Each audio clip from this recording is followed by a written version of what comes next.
सन्माननीय विचारमंचाच्या समोरील आपण सर्व सन्माननीय परिवर्तनाच्या लढ्यात ज्या ज्या महामानवांनी महानायिकांनी योगदान दिलं त्या सर्व महामानवांना महानायिकांना विनम्र अभिवादन करत मंचावर उपस्थित असलेले ज्यांचं मनोगत निवेदन आपण ऐकलं ते सन्माननीय उपनेते विश्वनाथ नेरुरकरजी, विद्यमान आमदार विलास पोतनीसजी, उपनेते विनोद घुसाळकरजी, स्नेही उपनेत्या संजनाताई घाडी, विभाग संघटिका सुजाताताई शिंगाडे, या मंचावरून ज्यांचं संबोधन ऐकण्यासाठी आपण उत्सुक आहात, ज्यांच्याशी संवाद साधायला आपण आणि मी सुद्धा उत्सुक आहे, ते युवासेना प्रमुख नेते सन्माननीय आदित्यजी ठाकरे साहेब, सर्व डिजिटल आणि प्रिंट माध्यमांचे मान्यवर प्रतिनिधी आणि भावांनो आणि बहिणींनो, या सगळ्या आजच्या उपक्रमामध्ये बराच वेळ झालं गर्दी प्रचंड वाढतेय. मागे स्क्रीन लावलेली आहे, इकडे आपल्याला खुर्च्या टाकता येणार नाहीत कारण ते निमित्त शोधत असतात प्रत्येक वेळेला कारवाई काय करायची त्याचं. त्यामुळे गरज असूनही आपल्याला तिकडे खुर्च्या टाकता येत नाहीये. पण तरीही मला चांगलं वाटतंय एकूण एकीकडे आमच्या एकनाथ भाऊंच्या सभेतल्या खुर्च्या काढून उचलून पुन्हा पॅकअप म्हणून टेम्पोत ठेवाव्या लागतात, दुसरीकडे 32 वर्षाचा आमच्या पक्षाचा नेता येत असताना मात्र ठासून गर्दी भरलेली असते. So it is a proud feeling for us. हे आमच्यासाठी प्रचंड अभिमानाची गोष्ट आहे. तसा येताना मी एक हळदी कुंकाचा सुद्धा कार्यक्रम बघितला. चांगली गोष्ट आहे, असला पाहिजे. हे बघा आपल्याला कसं कळतं माहितीये का, म्हणजे राजकर्त्यांनी खुर्च्यांना, पत्रकारांनी अनुभवाला आणि सुवासिनीने कुंकवाला कधी नाही म्हणायचं नसतं. त्यामुळे हळदी कुंकाच्या कार्यक्रमाला जायला काही हरकत नाही. पण त्याच्यावरून एक सहज किस्सा आठवला बरं का. झालं असं की आमच्याकडे 2017ला पुण्यामध्ये महापालिकेचं इलेक्शन लागलं आणि एका नगरसेवकाने हळदी कुंकाचा कार्यक्रम ठेवला. आता तो बिचारा कधी खाली पोचलाच नव्हता, पैसे चिकार होते. म्हणजे वाटेल वाण सामान देतो ना, मुळात वाण सामान देणं म्हणजे काय, सुवासिनीचं वाण देणं. पण आता वाण सामानाच्या नावाखाली लोक काहीच्या काही काढतात. समजा कुणाला वाटतं टिफिन डबे द्यावेत, कुणाला वाटतं अजून काही ताटं द्यावी, वाटतं ना लोकांना काय काय द्यावं ते. मग ह्या पठ्ठ्याला द्यावंसं वाटलं, त्याने काय केलं, त्याने जोडवी द्यायला सुरुवात केली. जोडवी द्यायची. आता चांदीचं जोडवं मिळणार आहे म्हटल्यावर गर्दी पडणार ना, स्वाभाविक आहे. पण म्हटला बघा ताई रिस्पॉन्स काय, म्हणला आपल्याला रिस्पॉन्स काय आहे, कसली गर्दी पडली आहे बघा. म्हणला दादा येडायस रे तू, अरे इथं चांदीची जोडवी दिली आहे म्हणून तुला जर इथं रिस्पॉन्स दिसत असेल ना, पुढचा बघ त्यानं 1.5 ग्रॅमचं मणी मंगळसूत्र द्यायला तुझ्यापेक्षा जास्त रिस्पॉन्स किती करे. आता त्याच्यात काही विशेष नाही, पण तरी सुद्धा असू दे, आपलाच भाऊ आहे. आता वांड असले चुकार असले तरी आपलेच भाऊ आहे, समजून घ्यावं लागते. आपणच समजून घेणार, दुसरं कोण समजून घेणार या सगळ्या बिचाऱ्यांना. पण ह्या सगळ्यांची मला कधी कधी फार गंमत वाटते. तसं आपल्याला पकाभाऊ बद्दल काही फार बोलायचं नाही, अजिबात नाही. हे बा असं नाही, तुम्ही लगेचच असं का अर्थ काढता. आता मला सांगा, आपण घरात असं म्हणतो का, म्हणजे आता समजा माझा भाऊ आहे प्रकाश सुर्वे, आमदार भाऊ आहे, आपला काही विषय नाही, माझा भाऊ आहे आमदार आहे. आता माझा भाऊ आहे ना आमदार आहे, मग आपण असं म्हणतो का, काही जरी असलं तरी बाहेर त्याला म्हणू आपण प्रकाशराव, माननीय नामदार आमदार प्रकाशराव. आपण घरात कसं बोलू? पका भाऊ. आई कसं म्हणेल, ए पक्या इकडे रे, पक्या तुला कळत नाही का, पक्या तू कसला आगाऊपणा करतोयस? हा, घरातली गोष्ट आहे, बाहेर घरातली गोष्ट आहे, असं काही नाही. आता पका भाऊ बद्दल आपल्याला काही जास्त फार बोलायचं नाही, कारण आपण मागच्याही वेळेला सांगितलं होतं, जेव्हा त्याने हातपाय तोडायची भाषा केली होती तेव्हाही सांगितलं होतं की काही बापाची पेन नाहीये इथं. माणसं खूप ठासून भरलेली आहे. पण त्याच्या सोबत मग पुन्हा अजून तशाच घटना घडत राहिल्या. जिसकी लाठी उसकी भैंस म्हणता म्हणता सत्ताधाऱ्यांचा आणि सत्तेचा किती गैरवापर करावा, किती गैरवापर करावा. म्हणजे मला फारच कमाल वाटली जेव्हा मी त्याची माहिती घेत होते की अरे काय पद्धतीने हे लोक वागतायत, केवढा सत्तेचा अहंकार चढला या प्रत्येकाला, की याच्यामध्ये म्हणजे दिसला माणूस त्यांच्याकडे गेला तर ओके, नाही गेला की लगे केसच टाकायची मध्ये. काय तर आमच्या बाळकृष्ण ब्रीद वरती कारवाई, काय कारण नसतं ना, उगाच कारवाई करायची, काय संबंध नाही. पण तू आमचं ऐकत नाहीस ना, तुझ्या निष्ठा जर मातोश्रीची वाहिलेल्या असतील तर आम्ही तुला सोडणार नाही, लगेच कारवाई. तीच अवस्था आमच्या त्या शिंगाडे ताईंची, ऐकत नाही ना तुम्ही आमचं तर लगेच कारवाई. ए दादा खाली थांब रे, खाली थांब, खाली थांब. त्याने इथल्या इथं फोन करते. नाद म्हणजे मी थांबलोय हे कळलं पाहिजे ना, नाद कुठं जाते अंगातला. आता ते शिंगाडे ताईवर परत एकदा कारवाई केली, मग त्याच्या सॉरी हा शिंगाडे ताईवर परत एकदा कारवाई केली. मग तेवढ्यावर कुठं भागते? मग आमचा मीडिया सांभाळणारा माणूस आहे ना अभिषेक मिश्रा, मग अभिषेक मिश्रावर कारवाई. हा म्हणजे म्हणजे तुम्ही शिवसेनेचा आवाज बुलंद करताय ना, तुम्ही शिवसेनेचा आवाज वाढवताय. मग शिवसेनेचा आवाज जो कोणी बुलंद करेल आम्ही त्याच्यावरती कारवाई करू, आम्ही त्याला सोडणार नाही. बरं, तीच गोष्ट पुन्हा मग अजून मग शाखा प्रमुख संदीप शेलार, मग संदीप शेलारवर कारवाई करायची. अरे दादा किती जणांवर कारवाई करणार, किती जणांवरती? म्हणजे कोंबडं झाकून ठेवलं म्हणून सूर्य उगवायचा राहतो का? तुम्ही 4-2 लोकांवर कारवाई केली म्हणजे तुम्ही आदित्यजी ठाकरे आणि समस्त शिवसेनेचा आवाज दाबू शकाल का? कुठल्या भ्रमात राहतात बरं ही लोक? मग मला काही घोळच कळत नाही. काल मी शंभूराजे देसाईंच्या मतदारसंघात होते. शंभूराज देसाई बघा बरं का, आपलं कायम, आपण गावाकडचे माणसं आहे, तुमच्यासारखे काही कॉर्पोरेट लय बोलता येत नाही. आमच्या गावाकडे सरळ साधी म्हण आहे, शेळीनं हुटाचा मुका घ्यायला जाऊ नये. साधी म्हण, साधी गोष्ट आहे बरं का. भांडण कुणाचं लागलंय? आदित्य साहेबांनी एकनाथ शिंदेंना सांगितलं की मी तुम्हाला आव्हान करतो, चॅलेंज आहे माझं तुम्हाला, की तुम्ही वरळीत या आणि निवडणूक लढवून दाखवा माझ्या विरोधात. ते म्हणले असं नाही.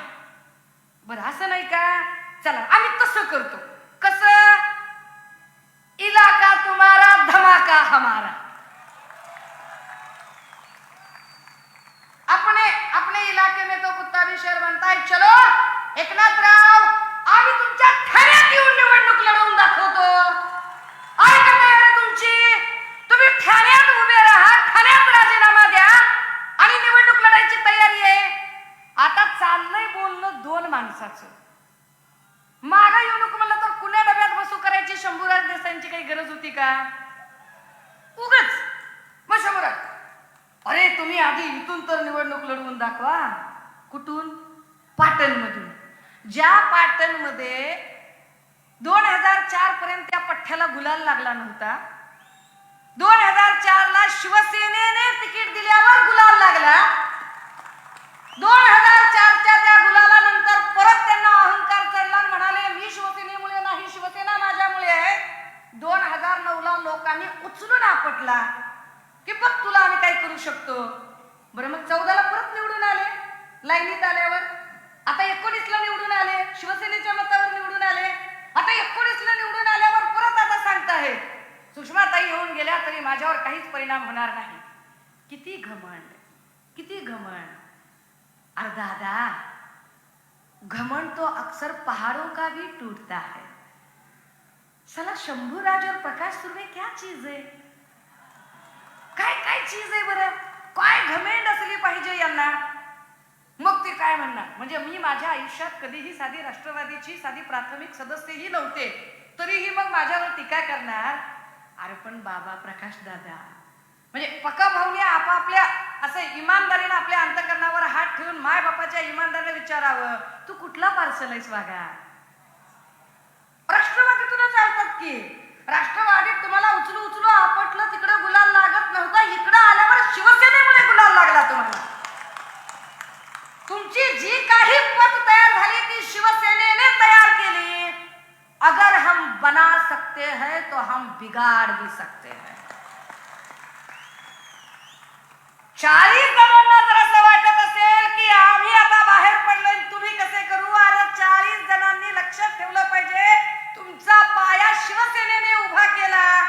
जर आम्ही तुम्हाला उभं करू शकतोय तर आम्ही तुम्हाला आडवं सुद्धा करू शकतो. ही गर्दी या गोष्टीचं द्योतक आहे की होय आम्ही त्याच्यासाठी सज्ज झालेलो आहोत, होय आम्ही ते करून दाखवणार आहोत. पण मला वाटलं फक्त पकाभाऊच असेल इकडच्या इलाक्यात. पण किती जणांनी जमा व्हावं देवा, किती जणांनी. तिकडं आमचे रामदास कदम काय काही का असे ना, त्याला रडल्यावर वाईट वाटलं मला. लय रडलं. पाप लेकरू नुसतं झेंडूबाम लावून लावून रडला असं असतंय का? एवढं कुठं रडायचं असते? कसलं रडलं ते बिचारायला. हा मुलं बोलले इतकं रडायला लागले ते. रामदास कदमांना सुद्धा लक्षात आले पाहिजे की संदीप कदमांनी तुम्हाला जेरीस आणलं होतं. जेरीस आणलं होतं संदीप कदमांनी, आणि सॉरी संजय कदमांनी जेरीस आणलं होतं तुम्हाला. आणि शेवटी तरस खा के तुमको विधान परिषद याच शिवसेनेने दिली. एकदा नाही दोनदा दिली, महत्वाची खाती दिली. पण तरी पण अंगातला गुण कुठं जातोय? जित्याची खोड मेल्याशिवाय जात नाही ना. म्हणजे किती वेळा तरी शिवसेनेलाच धमकावण्याचा प्रयत्न ज्या रामदास कदमांनी केला ते याच इलाक्यात राहतात म्हणले बाबा. आणि आपल्याला तर आपली तर स्टाईल आहे, पाठीमागे नाही बोलायचं. जो ज्या इलाक्यात राहतो तिथंच बोललो पाहिजे त्याच्याबद्दल. मग तिसरा आमचे नेरुरकर साहेब यांच्याबद्दल बोलले, प्रवीण दरेकर. आणि दरेकर म्हणजे तर लय अवघड कार्यक्रम आहे बरं काय. पण मुंबई बँकेचा 123 कोटीचा घोटाळा, त्याच्यातनं घेतलेला पैसा एवढं काय काय करते कुणास ठाऊक. मला विशेष वाटलं, मी अशी येत होते, नवीन होते, त्यामुळे ताई तुम्ही कोणता मॅप पाठवलाय, कोणत्या ब्रिजच्या खालून राईट घ्यायचा कळत नाही आम्हाला. पण प्रत्येक ठिकाणी दरेकरांची प्रॉपर्टी. पण प्रॉपर्टी कशी माहितीये का? फॉर्म्युला किती वेगळा. खाली बांधला टॉयलेट, वर ऑफिस प्रवीण दरेकरांचं. खाली बांधली धर्मशाळा, वर ऑफिस दरेकरांचं. खाली दिली संस्थेला जागा, वर ऑफिस दरेकरांचं. हाई नशी की आपल्या डोळ्यातलं म्हणजे आम्हाला नसलेलं कुसळ चिकटवणारे आमचे किरीट भाऊ दरेकरच्या प्रॉपर्टी बद्दल चकार शब्द बोलत नाही.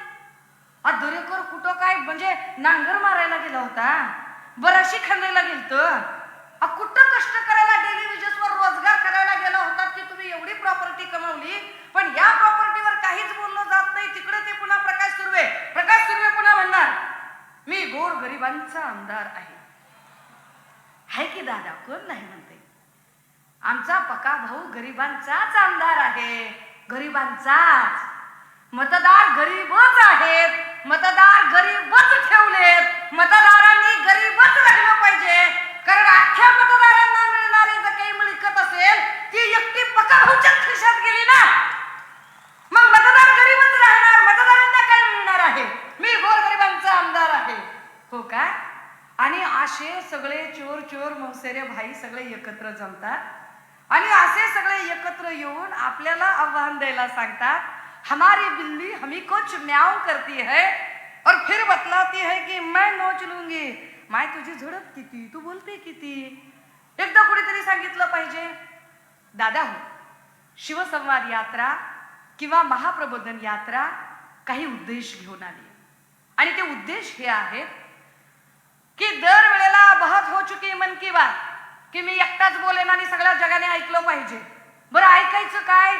जिथं जाईल तिथं त्यांचंच नाव घेणार पठ्ठ्या, इळण माल तुमचाच फोटो डोक्यात. आता बोहरा समाजाकडे गेले आणि म्हणाले मी मुस्लिम परिवारातलाच एक सदस्य आहे. हेच वाक्य जर एखाद्या आपल्यातल्या कोणी बोललं असतं तर काय सगळ्या भिकार भाजण्या भक्तांनी काय सगळा गहजब करून टाकला असता बघायची सोय नाही. पण आता ते गप्प बसले. आता ही सगळी मंडळी सातत्यानं जेव्हा मुंबईकडे येत आहेत, सातत्याने चक्रा मारत आहेत. मोदींना तर दर महिन्याला इकडे यावंसं वाटतंय. मला वाटतंय पुढच्या महिन्यात अमित शहा पण येणार आहेत. किती ते कासावीस होणं. बरं, इथं आल्यावर ते कुठल्याच पक्षाबद्दल बोलत नाहीत. इथं आल्यावर ते बाकीचं काहीच सांगत नाहीत. इथं आल्यावर त्यांचा एक कल्ली एकच कार्यक्रम असतो आणि तो एक कलमी कार्यक्रम म्हणजे ठरवून फक्त आणि फक्त ठाकरे कुटुंबावर टीका करत राहणं. याचा दुसरा अर्थ असा आहे की मोदी असतील किंवा अमित शहा असतील, या दोन्हीही द्वयींना ठरवून प्रत्येक वेळेला मुंबई आणि महाराष्ट्रामध्ये जर सगळ्यात तगडं आव्हान म्हणून भीती कुणाची वाटत असेल तर ती उद्धव बाळासाहेब ठाकरे या नावाची वाटते. आणि म्हणून आपण त्यांची सोय करूया. मी तर म्हणते बाबा, मोदीजी असतील किंवा अमित शहाजी असतील, किती ते अपडाऊन करणार? असं सारखं ये जा करण्यापेक्षा मुंबईत एक 2 BHK फ्लॅट घेऊन राहा दोघं जण इथंच. सारखं जाय किती दिवस करता तुम्ही? दादा हो, ह्या सगळ्यांचा गोषवारा काढल्यावर हे लक्षात येतं की जी माणसं एकतर्फी संवाद करतात, मी म्हणेल तीच पूर्व दिशा, लोकांना काय वाटतंय, लोकांचं म्हणणं काय आहे ते अजिबात ऐकून घ्यायला तयार होत नाहीत. अशा सगळ्या काळामध्ये एकीकडे शिवसेना शिवसंवाद यात्रा काढते आणि ती शिवसंवाद यात्रा तुमच्याशी संवाद करत राहते. एकतर्फी आपलं म्हणणं मांडत राहत नाही, तर तुम्हाला काय वाटतं, तुमचं म्हणणं काय आहे हे समजून घेत केलं जातं. राजे हो, शिवसंवाद यात्रेतून जो संवाद चालू आहे, या संवादाने इतकी काही विरोधकांमध्ये खळबळ सुरू झाली की एकाच वेळेला 10 जण बोलायला लागतात. ते मोहळ असते की नाही, असा एक दगड मारला की सगळ्या माशा घो घो घो करत उठतात. तसं एक आदित्य साहेबांचा दौरा झाला की लगेच सगळेजण उठलेच म्हणून समजा. मग एकीकडनं तानाजी सावंतांनी काहीतरी बोलायचं, दुसरीकडनं शंभूराज देसाई, तिसरीकडनं प्रकाश सुर्वेनी. कारण प्रत्येकाची गरज आहे ना. मी किती एकनाथ शिंदेच्या जवळच आहे दाखवण्याची. अहममिका स्पर्धा लागलेली, मेरा कफन तुम्हारे कफन से सफेद कैसे, अहममिका आहे. आणि मग त्या अहममिकेपोटी हे प्रत्येक जण बोलायला लागतात. पण हे प्रत्येक जण बोलताना इट्स अ गुड साईन. याला आपण पॉझिटिव्ह अर्थाने घेऊया, याला आपण सकारात्मक पद्धतीने घेऊया की ज्या अर्थी एक 32 वर्षीय नेता बोलत असताना महाराष्ट्रातले स्वतःला सो कॉल्ड नेते म्हणून घेणारे अस्वस्थ होऊन अगदी मानसिक संतुलन हल्ल्यासारखे बडबडत राहतात. याचा अर्थ असा आहे, 32 वर्षीय नेत्याने भल्या भल्यांची 32शी बंद करून टाकली आहे. आणि त्यामुळे हे सगळं नाटक चाललेलं आहे. दादा हो, अशा सगळ्या काळामध्ये जेव्हा प्रचंड अनिश्चिततेचा काळ अवतीभोवती चालू आहे, रोज न्यायालयीन सुनावण्या आपल्या कानावर येत आहेत. या न्यायालयीन सुनावण्यांमध्ये कधी निकाल येईल माहीत नाही.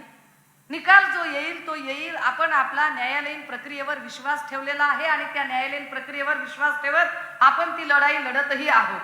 पण गांभीर्यानं ही गोष्ट आपण नमूद केली पाहिजे की जस्टिस डिनाय, एका अर्थाने तुम्ही justice delay is justice deny.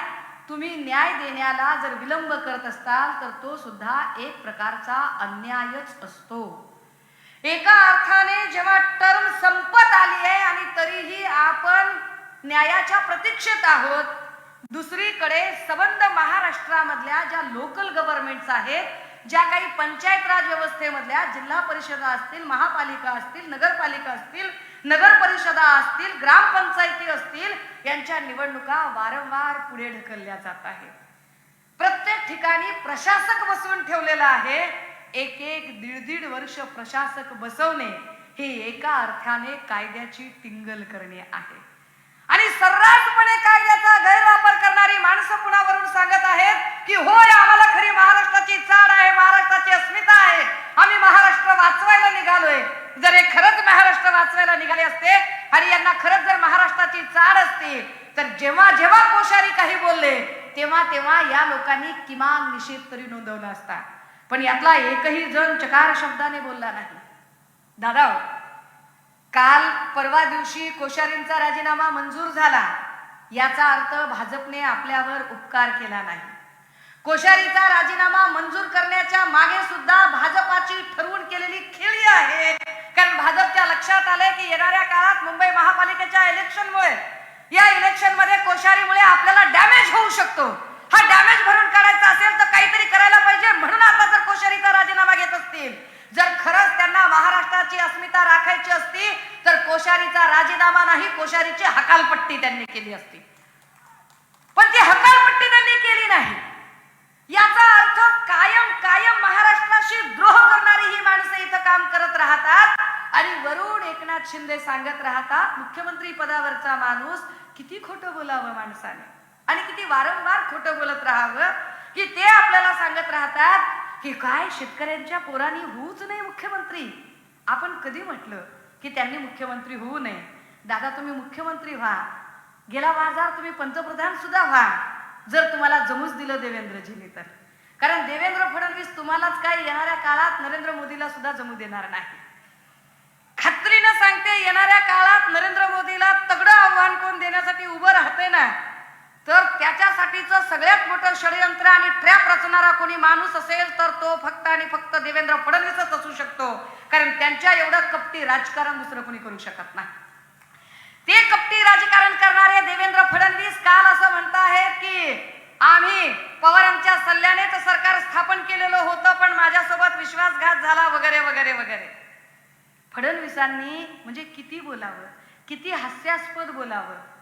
शिवतीर्थावरती सन्माननीय पक्षप्रमुखांनी अगदी आपल्या तीर्थरूपांची शपथ घेऊन सांगितलं की मी हिंदू हृदय सम्राट, माझे वडील आणि तुमच्या सगळ्यांचा आदर्श असणारा, प्रेरणास्त्रोत असणाऱ्या हिंदू हृदय सम्राट वंदनीय बाळासाहेब ठाकरेंची शपथ घेऊन सांगतो की असं आणि असंच ठरलं होतं. 2.5 वर्षाची टर्म ठरली होती तरी सुद्धा देवेंद्र फडणवीसांनी शब्द बदलला.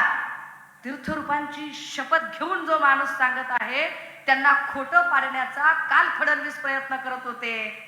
या सभेतनं आम्ही फडणवीसांना सांगतोय, फडणवीसजी, तुम्ही ज्याला कुणाला मानत असाल, मग ते तुमचं पोटचं असेल, पाठचं असेल, किंवा तुम्ही कुठल्या देवाला धर्माला ज्याला कुणाला मानता त्याला स्मरून शपथ घेऊन, किंवा तुम्ही ज्या भगवद्गीतेला ज्याला कशाला मानताय शपथ घेऊन सांगा, तुम्ही खरंच तुम्ही पवारांना विचारून घेतली होती शपथ? आणि जर पवारांना विचारून तुम्ही शपथ घेतली होती तर मग पवारच 72 तासामध्ये तुम्हाला पाय उतार करण्यासाठी रात्रीचा दिवस करून सगळे आमदार एकत्रित का आणत होते? का सगळ्या आमदारांना एकत्रित आणून लगेचच कोर्टामध्ये केस उभी करून 72 तासात तुमचं होत्याचं नव्हतं पवारांनी केलं? उचलली जीभ, लावली टाळाला. काय काय पद्धतीने देवेंद्र फडणवीसांनी आरोप करावे आणि देवेंद्र फडणवीस सांगतायत की नाही नाही, माझ्यासोबत विश्वासघात झाला आणि तो विश्वासघात माझ्यासोबत उद्धव ठाकरेंनी केला. आम्ही विश्वासघात केला तुमच्यासोबत? देवेंद्रजी वारंवार भाषणात सांगत राहिली भाजपा की राज्यात आम्ही छोटे भाऊ आहोत, केंद्रात आम्ही मोठे भाऊ असू. छोटा भाऊ म्हणत म्हणत साला उंगली क्या पकडने दी, तुम तो हाथ भी पकड़ लिया और कांधे पे फिर चढ़ के फिर सर पे बैठ के कान में, और तुमको लगा कि हम सह लेंगे. तुम्हाला असं वाटलं की आम्ही ते सहन करू की तुम्ही काहीही कराल आणि काहीही बोलाल, आणि तुम्हाला वाटतं की तुम्ही महाराष्ट्राशी खऱ्या अर्थानं तुम्ही प्रामाणिक आहात.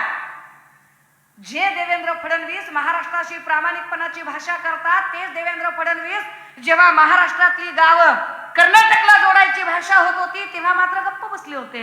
आणि एकनाथ शिंदे सुद्धा त्यावर चकार शब्द काढत नव्हते, कारण एकनाथ शिंदेच्या हातात नाहीच काही बिचाराच्या. बिचारा हुकमाचा ताबेदार. फडणवीस म्हणले उठ तर उठतील, बस तर बसतील.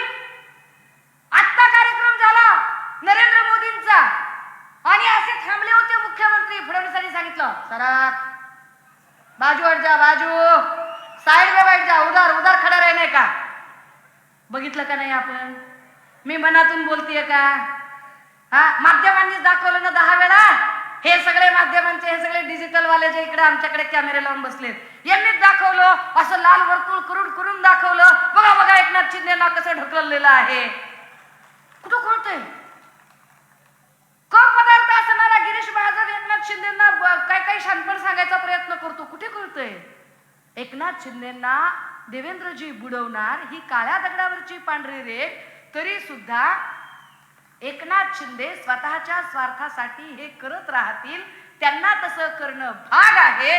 कारण तसं त्यांनी नाही केलं तर लगेचच ईडीचा झांगडगुत्ता जो आहे तो त्यांच्या मागे लागणार आहे. मग समृद्धी महामार्गात काय झालं किंवा MSRTCच्या क्रॅश बॅरियर लाईन तुम्ही कशा घेतल्या, या क्रॅश बॅरियर लाईनचे तुम्ही टेंडर कसे काढले, हे टेंडर काढताना जर्मनी टेक्निकचे क्रॅश बॅरियर लाईन मी घेत आहे असं सांगून दाखवताना तर जर्मनीचं टेंडर दाखवता तुम्ही, आणि घेताना मात्र UPचा माल घेऊन तुम्ही MSRTCला कॅश बॅरियर लावता. हे कुणाला माहित नाही. आणि एकनाथ शिंदेना वाटतं की नाही, मी डोळे झाकून दूध पिले तर कोणाला कळणारच नाही, मी एकदम शांतपणाने बोलेल, मी अगदी नरेंद्रजींसारखा मी टेलिप्रॉम्प्टरवरचं फक्त भाषण वाचून दाखवेल. तिकडे गेल्यावर कुठे यवतमाळला गेलेत तिकडे, आणि संजय राठोडांच्या तिथे त्या सभेत सांगतायत. म्हणजे मला वाटलं की मोदीजी, पण हे तर मोदीजींना ओव्हरटेक करतात आणि ओव्हरटेक करून तिथे सांगतायत वाचून दिलेलं भाषण, सारे गोरमाटी भाईचं मैं तुम्हाराच मनक्याचं. लोकांना कळेना काय चाललंय. अरे म्हणजे एकनाथ भाऊ एकदम गोरमाटी भाषेत बोलायला लागले. इकडे बघितलं तर आमच्या अमृता वहिनी, त्या काय कमी राहणार आहेत का, त्या तर डायरेक्ट लगेच सगळ्या अशा म्हणजे फॅशन शो मध्येच एकदम. दादा हो, विचार करा, परवाला प्रॉमिस डे होता, आज व्हॅलेंटाईन डे आहे. परवाच्या त्या प्रॉमिस डेच्या मुहूर्तावर एकनाथ शिंदेंनी भाषणात सांगितले की मी समस्त गोरमाटी जनतेला सांगू इच्छितो की संजय राठोडांच्या पाठीशी आम्ही ठामपणे उभे आहोत, आणि फक्त मीच नाही तर देवेंद्र फडणवीस आणि मी उपमुख्यमंत्री आणि मी ठामपणे उभे आहोत. आता तुमच्या माझ्यासारख्या मायमावल्यांना प्रश्न पडतोय, ज्या संजय राठोडांवर बलात्काराचे आरोप झाले आणि ज्या संजय राठोडांना यांच्याच भाजपच्या बायकांनी, कोण बायका, देवेंद्र फडणवीसांनी कूट कारस्थान करून, कपट करून, षडयंत्र करून पंकजा मुंडेंना रिप्लेस करण्यासाठी अजिबात मास नसणाऱ्या, मासबेस नसणाऱ्या अशा काही बायका उभ्या केल्या की त्यांना वाटलं की आपण पंकजाची जागा यांच्या माध्यमातून भरून काढू शकू. अशा बायकांना पुढे केलं आणि त्या बायका तिथे सांगायला लागल्या की मी तर संजय राठोडला चपलीने मारेल. आम्हाला अभिमान आहे की आमच्या पक्षप्रमुखांनी एका माऊलीवर अन्याय होतोय म्हटल्यावर त्या संजय राठोडांचा तातडीने राजीनामा घेतला. ज्या संजय राठोडांचा शिवसेनेने राजीनामा घेतला त्या संजय राठोडांच्या पाठीशी आता जर तीच भाजपा, तेच देवेंद्र आणि तेच एकनाथ शिंदे राहत असतील उभे, तर ऐकणाऱ्या गोरमाटी समाजाने विचार करण्यासारखी गरज आहे. इव्हन गोरेगाव मध्ये सुद्धा अनेक आमचे गोरमाटी भाईबंद आहेत. आमचा दयाराम आडे इकडे फार चांगलं काम करतो, फार चांगली चांगली माणसं आहेत या भागामध्ये. ह्या सगळ्यांनी विचार करावा, संजय राठोड मंत्री आहे म्हणून त्याच्या पाठीशी तुम्ही थांबणार आहात की या सगळ्या प्रकरणामध्ये जर तो निर्दोष असेल, दोषी असेल तरी त्याला शिक्षा झाली पाहिजे, पण तो निर्दोष असेल तरी सुद्धा मग पूजा चव्हाण नावाच्या एका माऊलीच्या अब्रूचं खोबरं भाजपने का उधळलं? एका भटक्या विमुक्तातल्या माय माऊलीला भाजपने कशासाठी बदनाम केलं? यांच्या राजकीय शिड्या उभ्या करण्यासाठी, शिवसेनेमध्ये अस्थिरता निर्माण करण्यासाठी एक माणूस यांनी गळाला लावला, आणि एक माणूस गळाला लावताना प्रताप सरनाईक असतील किंवा भावना गवळी असतील, यशवंत जाधव असतील किंवा अर्जुन खोतकर असतील, या प्रत्येकाचा खोल चिट्टा आणि प्रत्येकाची फाईल भाजपकडे पुरवून ही सगळी माणसं आपल्या गोटात आणण्यासाठी या सगळ्यांची कागदपत्र, या सगळ्यांचा खोल चिट्टा भाजपला देण्याचं काम एकनाथ शिंदेंनी करायचं. आणि एकनाथ शिंदेंना जर वाटत असेल की हे समजत नाही तर आपण भ्रमात आहात. शिवसेना फोडण्यासाठी शिवसेनेतल्या अनेक आमदारांचे कुंडल्या जमा करून अनेक आमदारांना बदनाम करण्यासाठी त्या सगळ्यांच्या कुंडल्या एकनाथ शिंदेंनी जमा केल्या, आणि एकनाथ शिंदेंनीच पक्षाला पहिला द्रोह करत भाजपची हातमिळवणी केली. भाजपला सांगितलं या मुद्द्यावर तुम्ही याला ब्लॅकमेल करू शकता. तुम्हाला प्रताप सरनाईक पाहिजे का, घ्या त्याचे हे मुद्दे घ्या. यशवंत जाधव पाहिजे, घ्या त्याच्या बायकोचे हे सगळे मुद्दे घ्या. भावना गवळी पाहिजे, घ्या बालाजी पार्टिकलच्या कारखान्याचे मुद्दे काढा. अर्जुन खोतकर पाहिजे, घ्या त्याच्या साखर करा. एकनाथ शिंदेने एकेकाचा खोल चिट्टा हा भाजपला देण्यासाठी, मग तो खोल चिट्टा खरा की खोटा गेलेल्यांना माहिती. कारण मला बुडबुड घागरीची गोष्ट कळते. माझ्या लहानपणी मी एक गोष्ट वाचली होती की खीर चालू होती, प्राण्यांच्या जंगलामध्ये ठरली पार्टी आणि त्यांनी खीर करायची ठरवली. खीर मस्त तयार झाली, खीर आता खायची होती. सगळेजण पाणी आणायला गेले, पण येईपर्यंत खीर संपली होती. खीर कुणी खाल्ली? कोल्ह्याने युक्ती सांगितली की प्रत्येक जण घागरीवर उभा राहील, घागर पाण्यात पालथी घालू. मी जर खीर खाल्ली असेल तर घागरी बुड बुड बुड. ज्याने खीर खाल्ली नव्हती तो प्रत्येक जण घागरीवर बसायला तयार होता, पण ज्याने खीर खाल्ली तो कसा काय घागरीवर बसेल? सन्माननीय संजय राऊत साहेब त्या खिरीचे भागीदार नव्हते, त्यामुळे ते आरामात त्या घागरीवर बसायला तयार झाले की जर मी काही केलं असेल तर होय बुड घागरी. घागर बुडली नाही, घागर तरुण निघाली. सन्माननीय संजय राऊत साहेब ताऊन सुलखून बाहेर निघाले. बाकीच्यांमध्ये ती हिम्मत का झाली नाही? याचा अर्थ घागर बुडेल याची दाट शक्यता त्यांना वाटत होती. याचा अर्थ दाल में कुछ काला कि पूरी दालिच काली उनकोच पता. हम उनके बारे में काय को बोलले का? कारण नवनीत अक्कासारख्या बायका, जाऊ दे त्याच्यावर आता घसरत नाही, तिचा विषय पुन्हा कधीतरी बोलू. कारण आज व्हॅलेंटाईन डे आहे. परवा दिवशी व्हॅलेंटाईन डे वरती एवढं ज्ञान पाजळणाऱ्या नवनीत अक्का, ग्रामीण भागातल्या महिलांबद्दल वाटेल त्या गलिच्छ पद्धतीने बोलणाऱ्या नवनीत अक्का आज व्हॅलेंटाईन डे साजरा करत होत्या. यावरती आपण काय बोलायचं? दादा हो, मी या सगळ्यांच्या संबंधाने अजिबात फार काही बोलणार नाही. मी फक्त आणि फक्त नाईट वॉचमन असं म्हटल्यासारखं मी मुख्य भाषणाच्या आधी फक्त आणि फक्त माझी एक भूमिका मांडायची म्हणून इथं उभी आहे. सन्माननीय युवा सेना प्रमुख, शिवसेना नेते माननीय आदित्यजी ठाकरे साहेबांचं या मंचावर आगमन होत आहे. आपण सगळेच जण युवा सेना प्रमुख, एक धुरंधर उदयोन्मुख नेतृत्व, शिवसेनेचा स्वाभिमानी बाणा, शिवसेनेचा कणखर कणा, सन्माननीय आदित्यजी ठाकरे साहेबांचं या मंचावर अवघ्या काही क्षणामध्ये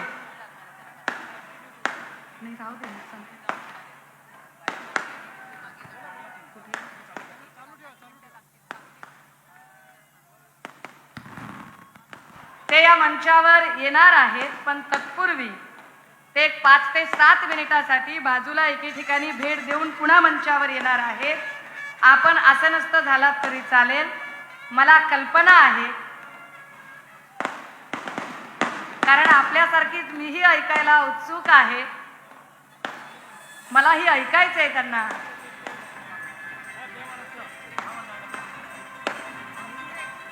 आले का? आणि या मंचावर सन्माननीय युवा सेना प्रमुख, शिवसेना नेते माननीय आदित्यजी ठाकरे साहेबांचं मी टाळ्यांच्या गजरात आपण सगळे स्वागत करूया.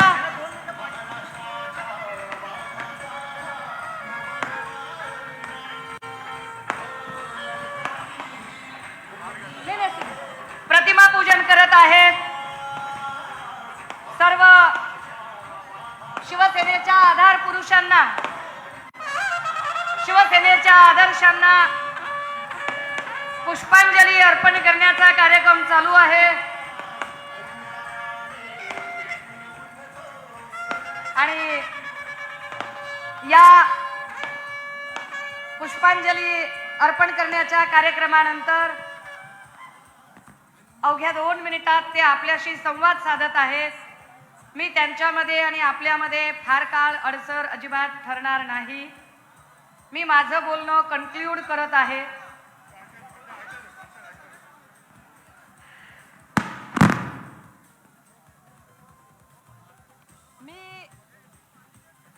फक्त आपण येण्याच्या आधी मी फक्त एवढंच सांगत होते की काल पाटणला सभा झाली, तेव्हा पाटणच्या सभेत आम्ही शंभूराज देसाईंचा खूप चांगला, खरं तर त्यांच्याकडे जाऊन आम्ही पाहुणचार केला होता आणि इथेही या सगळ्यांचा आम्ही बऱ्यापैकी पाहुणचार आणि या सगळ्या गोष्टी करत आहोत. मी फक्त शेवटचा मुद्दा सांगते आणि थांबते, आणि तो शेवटचा मुद्दा असा आहे, मी असं सांगत होते की 40 जणांच्या कुंडल्या भाजपापर्यंत पोहोचवण्याचं अत्यंत महत्वाचं काम हे एकनाथ भाऊंनी केलं. आता एकनाथ भाऊंना असं वाटतंय की या 40 जणांना जर आम्ही ब्लॅकमेल करून आणू शकतो तर आम्हाला भाजप काही देऊ शकते. एकनाथ भाऊ या भ्रमात आहेत की महाशक्तीने त्यांना मुख्यमंत्री केलं. पण मी अत्यंत गांभीर्यानं हे नमूद केलं पाहिजे, जे चंद्रकांत पाटील म्हणाले की मनावर मोठा दगड ठेवून आम्ही एकनाथ शिंदेंना मुख्यमंत्री केलं. एकनाथ शिंदेंच्याही हे लक्षात येवाना आलंच असेल की त्यांना मुख्यमंत्री करण्यामागे नेमकी कारण काय होती. एक, महाराष्ट्राला झालेलं कपट कारस्थान अजिबात मान्य नव्हतं. महाराष्ट्रामध्ये या 40ही लोकांबद्दल आणि विशेषतः या सगळ्या कपट कारस्थानाचा सूत्रधार असणाऱ्या, कारण या सगळ्या कळसूत्री बाहुल्या आहेत, या सगळ्या कळसूत्री बाहुल्यांचा सूत्रधार असणाऱ्या देवेंद्र फडणवीसांबद्दल विशेषतः महाराष्ट्राच्या मनात कमालीचा राग होता आहे आणि तो राग लोक येणाऱ्या निवडणुकीत दाखवतील. त्यामुळे देवेंद्र फडणवीसांना सेफ ठेवणे ही पहिली भाजपची खेळी होती. त्यामुळे देवेंद्र फडणवीसांना त्यांना बाजूला ठेवायचं होतं. पण असं करताना अजून एक दुसरं कारण होतं की महाराष्ट्रामध्ये जर बहुल मराठा महाराष्ट्र आहे तर इथं मराठेतर नेतृत्व कदाचित दिसावं असं कदाचित लोकांना वाटत नाहीये. तर मग देवेंद्र फडणवीस नेते म्हणून कदाचित मुख्यमंत्री म्हणून महाराष्ट्राला रुचणार नाही, म्हणून एकनाथ शिंदे. तिसरं कारण महत्वाचं होतं, का एकनाथ शिंदेंना मुख्यमंत्री करायचं. उद्या कदाचित मराठा आरक्षणाचा प्रश्नच बुमरँग झाला तर बिल देवेंद्र फडणवीसांच्या ऐवजी एकनाथ शिंदेंवर फाटलं गेलं पाहिजे. एकनाथ शिंदेंना वाटलं की मी मुख्यमंत्री झालोय, पण हळूहळू त्यांच्याही ते लक्षात येत गेलं की आपण गुळाचे गणपती आहोत आणि आपण गुळाचे गणपती असल्यामुळे आपल्याला फार काही अधिकार नाहीच आहेत. कारण सातत्यानं इतक्या काही घटना, ज्या घटनांवरती मी अनेक वेळा बोललीये की कधी त्यांना कॉप्या पुरवणं असेल, कधी त्यांना पत्रकार परिषदेत सुचवणं असेल किंवा थांबल्यानंतर त्यांना ढकलून दुसरीकडे उभं करणं असेल, या प्रत्येक वेळेला तुम्ही बघा, जेवढे म्हणून धोरणात्मक निर्णय घेणारी खाती असतील ती सगळीच्या सगळी खाती भाजपाकडे आहेत. जेवढी म्हणून कपडी फाडायची खाती असतील ती सगळीच्या सगळी खाती एकनाथ भाऊंकडे आहेत. एकनाथ भाऊंच्या माणसांवरती थेट थेट आरोप केला जातो. एक गोष्ट गांभीर्याने समजून घेण्यासारखी आहे, आता जे नागपूरला हिवाळी अधिवेशन झालं, या हिवाळी अधिवेशनामध्ये एकनाथ शिंदेंच्या भूखंडाचा घोटाळा बाहेर काढण्यासाठी तारांकित प्रश्न जो विचारला गेला तो भाजपच्या आमदारांकडून विचारला गेला. एकनाथ शिंदेंना अगदी गप बसा असं ताणून सभागृहामध्ये भाजपचे आमदार खाली बसवत होते आणि आमच्या विधानसभेच्या उपसभापती नीलमताई सांगत होत्या की काही असलं तरी मुख्यमंत्र्यांशी तुम्ही अशा भाषेत बोलू शकत नाही. म्हणजे काय मुख्यमंत्र्यांची लायकी काढतात भाजपचे लोक की सभागृहात खाली बसा, बोलायचं नाही, अगदी म्हणजे ठासून सांगतात. दादा हो, शिंदे आणि फडणवीस हे दोन लोक स्वार्थासाठी एकत्र आले आहेत, ते महाराष्ट्राच्या भल्यासाठी आले नाही. ते जर महाराष्ट्राच्या भल्यासाठी एकत्र आले नसते तर महाराष्ट्रात अनेक हितकारी निर्णय दिसले असते. पण यांच्या कारकिर्दीमध्ये गावं कर्नाटकला, उद्योग गुजरातला, मंत्री गुवाहाटीला. आपण अजून वेगळी काही कामं सांगूया आपल्याला. राजे हो, आम्ही आपल्याला फक्त आणि फक्त, मी लहान आहे, मी सामान्य माणूस आहे, पण मला स्वतःला जेव्हा वाटलं की नाही, शिवसेनेच्या सोबत जे घडतंय ते वाईट आहे आणि आपण शिवसेनेसोबत ठामपणे, भलेही माझा लहान जीव असेल, भलेही आमचे जे 40 वांड भाऊ आहेत त्यांच्या भाषेमध्ये 3 महिन्याचं बाळ असेल, काही असेल, पण तरी सुद्धा मला एवढी नक्की खात्री आहे की मला जेव्हा कधी शिवसेनेचा इतिहास लिहिला जाईल, जेव्हा कधी या सगळ्या सत्तांतराचा इतिहास लिहिला जाईल, तेव्हा त्या इतिहासामध्ये माझं नाव हे गद्दारांच्या यादीत कधीच असणार नाही. माझं नाव हे शिवसेना वाचवणाऱ्यांच्या इतिहासात असणार आहे. ही माझ्यासाठी अत्यंत जमेची आणि महत्वाची बाब आहे. आपल्या सगळ्यांच्या साक्षीने एक शेवटचा 1.5 मिनिटाचा किस्सा सांगते आणि थांबते.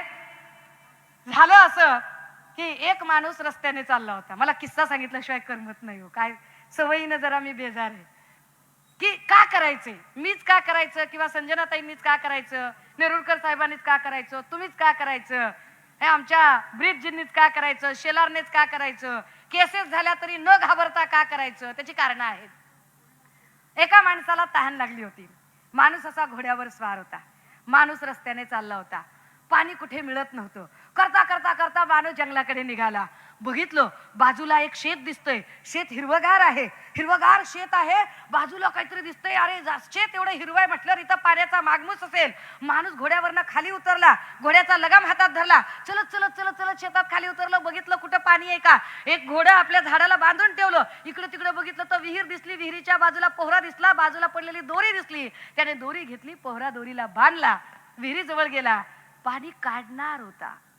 इतक्या काय मनात आलं कुणास ठाऊक. आपण वाट बघतो कुणीतरी, महाराष्ट्र वाचवायला कुणीतरी येईल ना, आपण कशाला, आपणच का जायचं त्याचं कारण सांगते. तू वाट बघत होता, त्याला काय मनात आलं कुणास ठाऊक. त्याने पोहरा, दोरी बांधलेला पोहरा तसाच बाजूला ठेवला, आला आणि झाडाखाली बसला.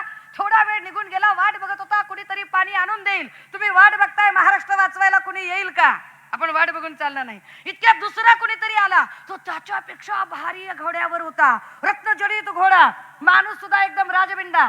तहान लागली होती, घोड्यावरनं खाली उतरला, पाणी शोधत होता. इकडे तिकडे कुठे पाणी मिळतंय का. बघितलं शेत हिरवगार दिसतंय, झाड दिसतंय, झाडाला बांधलेला घोडा दिसतोय, पाणी नक्की असणार आहे. खाली उतरला, झाडाजवळ गेला, आपलं घोडं त्यानं बांधलं. बघितलं त्याला विहीर दिसली.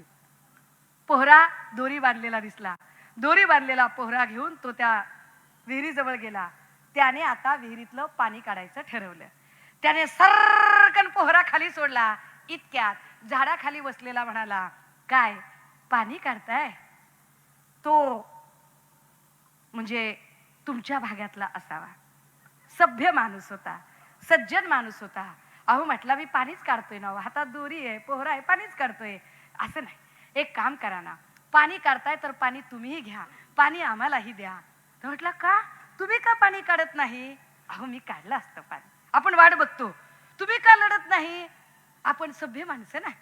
तर हे बघा मी पाणी काढलं असतं, पण काय आहे ना, माझं स्टेटस आहे, माझं स्टेटस आहे. मी अमीर जादा आहे, मी पाणी काढू शकत नाही.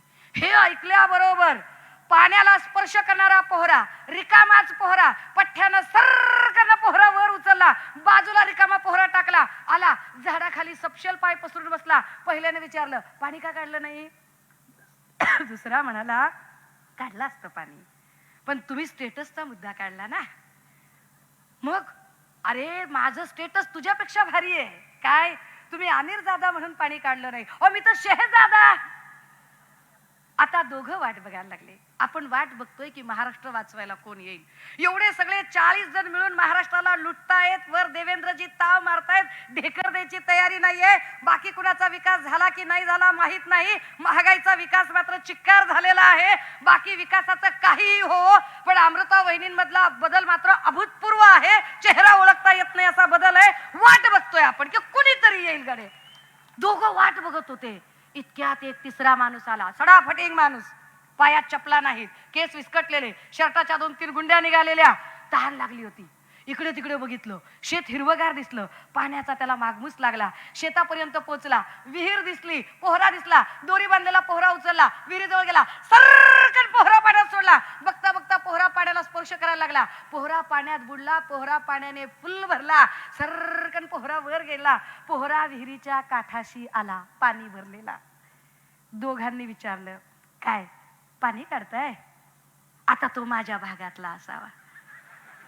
त्याने सांगितलं का, डोळे फुटलेत का, दिसत नाही. हातात पोहरा आहे, पाणी आहे, म्हणजे पाणीच असणार की. मला तसं नाही, एक काम करा ना, पाणी तुम्हीही घ्या, पाणी आम्हालाही द्या. मला का, तुमच्या काय हातापायावरनं वारं गेले होय? तुम्हाला काय झाले पाणी काढायला? असं नाही, हे बघा आमच्या स्टेटसचा प्रश्न आहे. काय स्टेटस आहे? मी अमीर जादा आहे आणि हे हे शहजादे आहेत. आम्ही कसं पाणी काढणार बरं? अमीर जादा आणि शहजादा असं म्हटल्याबरोबर एक अमीर जादा आहे, दुसरा शहजादा आहे, हे ऐकल्याबरोबर त्या पठ्ठ्याने जसा पोहरा भरलेला होता तसा पोहरा दोरी सकाट सटाक करणं सोडून दिला. नेट आला आणि पठ्ठ्या उताना झोपला झाडाखाली. दोघांनी विचारलं, अरे दादा, पाणी नव्हतं काढायचं तर नव्हतंच ना काढायचं, नव्हतंच काढायचं, पोहरा कशाला टाकून दिलास? तुम्ही वाट बघताय की महाराष्ट्र वाचवायला कुणीतरी येईल. तुम्हाला दाखवलं जातंय की महाराष्ट्र आम्ही वाचवू शकतोय. खरंच तसं चित्र आहे का? तो सांगतोय साला आपण अभी कोई स्टेटस है. तो तुझं स्टेटस? पायात चप्पल नाही, सडाफटिंग माणूस, तुझं काय स्टेटस? साला बोला अपनी भी कोई इज्जत है. तुम आमिर ज्यादा बोले तो पानी नहीं निकाल रहे, तुम शहजादे बोले तो पानी नहीं निकाल रहे, अपन तो जिंदगी में पानी नहीं निकाल सकता. साला धब्बा लग जाएगा. बोला का? असं काय घडलंय? म्हणला तुम आमिर ज्यादा नहीं पानी निकालते, तुम शहजादे नहीं पानी निकालते, मैं तो हराम ज्यादा हूं, कैसे पानी निकालूंगा? दादा हो, पोहऱ्या सकट दोरी जाण्याच्या आधी उठा, जागे व्हा. तोंडचं पाणी पळून जाण्याची वेळ येऊ देऊ नका. मी लहान माणूस आहे, माझ्या परीनं बोलते. बाकी रामदास कदम, पका भाऊ आपलीच माणसं आहेत, घरातली आहेत, सोडा त्यांना. आपण फक्त खपटाच्या मागे जायची वाट बघतोय. 2024 ला असे खपटाच्या मागे गेलो की शिक्का मारताना जबरदस्त काय मारायचं ते आपण मारणार आहोत. पण माझा कुणाचंही भावना दुखवण्याचा अजिबात हेतू नव्हता. तरी सुद्धा माझ्या बोलण्याने कुणालाही वाईट वाटलं असेल, उपमर्द झाला असेल, राग आला असेल, चुकून माकून भावना दुखवल्या गेल्या असतील, मग आमचे रामदास भाई असतील, रडके तो रडतात लई, आमचे रामदास भाई असतील, पका भाऊ असेल, किंवा आमचा दरेकर असेल, किंवा त्यांचे खबरे खुबरे असतील, त्यांचे कार्यकर्ते असतील, यांची किंवा यांच्यापैकी यक्काचीही मी अजिबात माफी मागणार नाही. थांबते, रजा घेते, आमंत्रित करते. या महाराष्ट्राचं अत्यंत दमदार नेतृत्व, या महाराष्ट्राला ढवळून काढण्यासाठी पायाला भिंगरी बांधून ज्यांनी प्रचंड मोठे कष्ट घेतलेले आहेत, आणि या महाराष्ट्रामध्ये आम्हाला अगदी प्रेरणा मिळावी, ऊर्जा मिळावी, असं अत्यंत महत्त्वपूर्ण नाव शिवसेनेचं उदयोन्मुख नेतृत्व, आधारस्तंभ, युवासेना प्रमुख, सन्माननीय शिवसेना नेते माननीय आदित्यजी ठाकरे साहेब.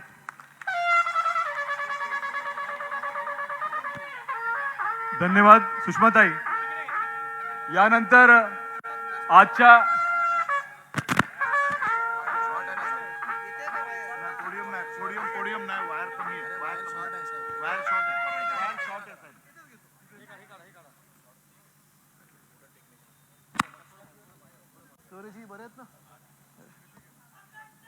जय महाराष्ट्र.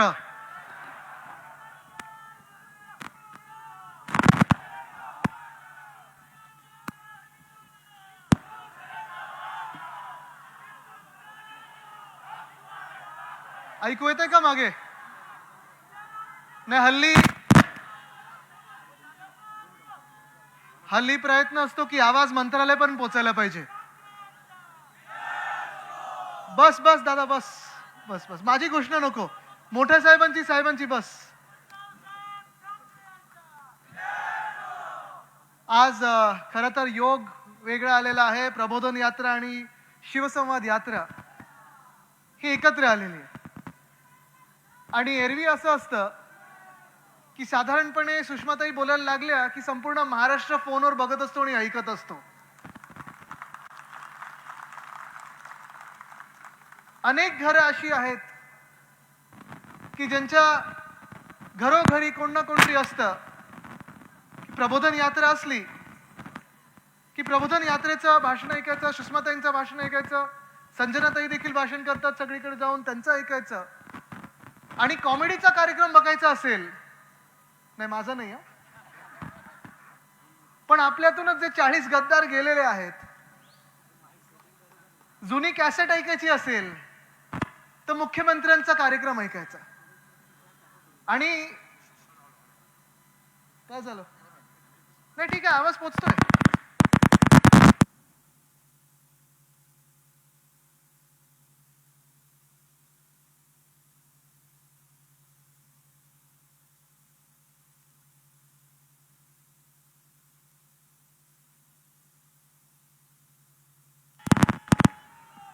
हे तबला येतो ते ठीक आहे, थोडं येऊ दे. आणि कॉमेडीचा कार्यक्रम बघायचा असेल तर घटनाबाह्य मुख्यमंत्र्यांचा कार्यक्रम हल्ली लोक बघायला लागलेले आहेत. पण झालं असं आहे की कधी कधी असं वाटायचं अरे कॅसेट थोडी तरी पुढे जाईल. सुषमाताई, तुम्ही मुख्यमंत्र्यांचं भाषण ऐकता की नाही मला माहिती नाही, तसं मी पण ऐकत नाही जास्ती. ऐकण्यासारखं तसं जास्ती नसतं, कारण मी एकदा ऐकलेलं ते मला माहिती आहे, तर ती एक टेम्पलेट त्यांची झालेली आहे. बरोबर आहे. कोण बोललं? आता त्यांना मला सांगायचं 6 नाही 9 महिने झाले आहेत, थोडं भाषण अपडेट करा, तर त्यांना सांगायला पाहिजे आपण. पण दहीहंडीला गेले तेव्हा सांगायचे 6 महिन्यापूर्वी आम्ही दहीहंडी खेळलो, थर लावला आणि हंडी फोडली. मध्ये रेसिंग कुठेतरी बघायला गेले, शर्यत बघायला गेले, गाडीचं रेसिंग. तिथे बोलले आम्ही रेस खेळलो आणि ती रेस जिंकलो. क्रिकेट मॅच बघायला गेले, तिथे बोलले आम्ही वर्ल्ड कप खेळलो आणि वर्ल्ड कप जिंकलो. पण अजूनही ते कुठच्याही निवडणुकीच्या प्रचाराला गेले नाहीयेत. का माहितीये का? कारण त्यांच्यात ही हिंमत बोलायची नाहीये की आम्ही निवडणूक लावली आणि निवडणुकीत जिंकलो. हिंमतच नाहीये. अजून एक सुद्धा निवडणुकीच्या प्रचाराला गेलेले नाहीत, अजून एक सुद्धा निवडणूक लावायची ताकद नाही, हिंमत नाहीये. असे घटनाबाह्य मुख्यमंत्री आपल्या राज्यावर राज्यकर्ते म्हणून बसलेले आहेत. खर तर आजपासून आपली सुप्रीम कोर्टात सुनावणी सुरू आहे. जो काही निर्णय येईल तो येईल, निकाल येईल तो येईल, जेव्हा येईल तेव्हा येईल. पण त्याच आधी नाही ठीक आहे, थोडी खरखर मला वाटतं स्पीकरने पण खोके घेतले असतील. म्हणजे ह्या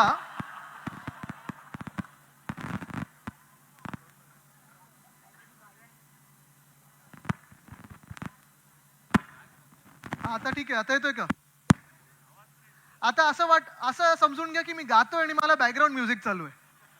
ठीक आहे, आता हा बंद केला मी माईक, हा जाऊ दे बाजूला. हा आपल्यातून गेला आता माईक, तिथे पाठवला आपण पलीकडे. मग त्याला सुरतेच्या मार्गाने जायला लागेल. पण ही जशी तुम्ही इथे घोषणा देऊ शकता, मोकळेपणे देऊ शकता की 50 खोके एकदम ओके. अनेक गावांमध्ये मी फिरत आहे, अनेक वेगळ्या वेगळ्या मतदारसंघांमध्ये जात आहे, वेगळ्या वेगळ्या जिल्ह्यात जात आहे, तालुक्यात जात आहे. आणि आत्ताचा जो काही माझा प्रयत्न आहे ह्या टप्प्यातला शिवसंवाद यात्रेतला, तो असा प्रयत्न आहे की ज्या ज्या गावांपर्यंत आपण एरवी पोचत नाही किंवा पोचू शकत नाही, निवडणुकीच्या धावपळीत आपण ज्या ज्या ग्रामसभा घेऊ शकत नाही, त्या ग्रामसभेत जाऊन बोलायचं. अक्षरशः 50 लोक असतील, 100 लोक असतील, 150 लोक असतील, अशा लोकांमध्ये जाऊन बोलायचं. आता एकदा माझं मन केलं की मुख्यमंत्र्यांच्या सभेतच जाऊन बोलायचं, कारण तिथे पण 50-100च्या वर लोक नसतात.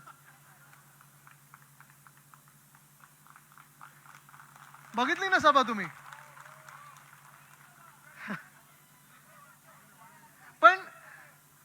पण ज्या ज्या सभेला मी जायला लागलो, मग कधी बीड मध्ये असेल, कधी संभाजीनगर मध्ये असेल, कधी कुठच्या आपल्या बदनापूर मध्ये असेल, जालना तालुक्यात असेल, सगळीकडे जात असताना जिथे जिथे मी जात होतो तिथे एक मला वेगळा अनुभव आला की ज्या पहिल्या ग्रामसभा होत्या त्या खरं तर मोठ्या सभा व्हायला लागल्या, ज्याच्यात माझी अपेक्षा होती की 150-200 लोकांच्या वरती सभा होणार नाहीत, तिथे 1000-2000च्या सभा व्हायला लागल्या. अक्षरशः बाजूची गावं देखील स्वतः येऊन तिथे बसायची. कुठे आपण 1 रुपयाचा खर्च केला नाही, ना गाड्या लावल्या, ना टेम्पो लावल्या, ना कधी रिक्षा लावल्या.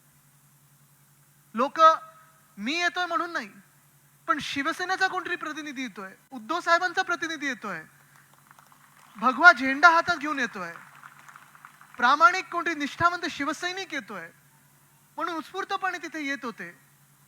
आणि ही शिवसेना काय बोलत आहे, पुढचा मार्ग कुठचा, महाविकास आघाडीचा मार्ग कुठचा, हे ऐकायला उत्सुक होते.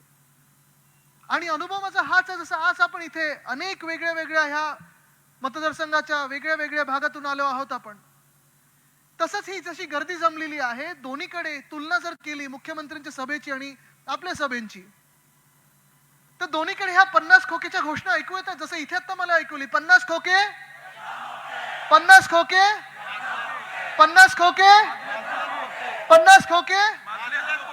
आता तुमच्या मागे कोणी पोलीस आले का बघा? आले? नाही आले? बरोबर आहे. कारण 50 खोके एकदम ओके बोलल्यानंतर मंचावर कोणालाही झोंबलं नाहीये. इथे कोणी खोकेला हात लावला नाहीये. पण दुसऱ्या सभेमध्ये बरोबर 50 खोके एकदम ओके कोणीतरी कुठेतरी बोललं तर त्याच्या मागे पोलीस लावले जातात, धाडी पाडल्या जातात, घरावर लॉक केलं जातं, त्याला अटक केली जाते, लाठीचार्ज होतो. कारण त्यांना बरोबर ते एवढं झोंबतं. मी देखील अधिवेशनात बघितलेलं आहे की ज्या मिनिटाला मी पण उठतो आणि ओरडतो 50 खोके, पूर्ण हाऊस तर ओरडतं. काही भाजपमधले पण मित्र ओरडतात, कारण त्यांना पण थोडं दिलदुखी आहे की त्यांचा माणूस मुख्यमंत्री झाला नाही. पण 50 खोके एकदम ओके बोलल्यानंतर त्यांच्या सभेमध्ये पोलिसांना त्यांच्या मागे पाठवलं जातं. गर्दी अशीच होते आपल्या सभेंसारखी त्यांच्याकडे पण. एक बरोबर आहे, साम्य आहे, गर्दी अशीच होते. जसं आपल्याकडे गर्दी झाली आहे त्यांच्याकडे पण गर्दी होते. पण त्यांच्याकडे खुर्च्यांची गर्दी होते, कचाकच खुर्च्या भरल्या असतात. आज बघा, आम्ही अभिमानाने सांगू शकतो इथे 50%हून जास्ती महिला बसलेल्या आहेत. हा विश्वास शिवसेनेवर आहे. ही जी ताकद आहे ना महिलांची, हा जो विश्वास आहे महिलांचा की उद्धव साहेब माझे कुटुंब प्रमुख आहेत, उद्धव साहेब माझे मुख्यमंत्री होते, शिवसेनेचं पुन्हा एकदा सरकार येणार, उद्धव साहेब आपल्या घरातला माणूस आहे, हा जो विश्वास आहे तो संपूर्ण महाराष्ट्रात मला दिसत आहे.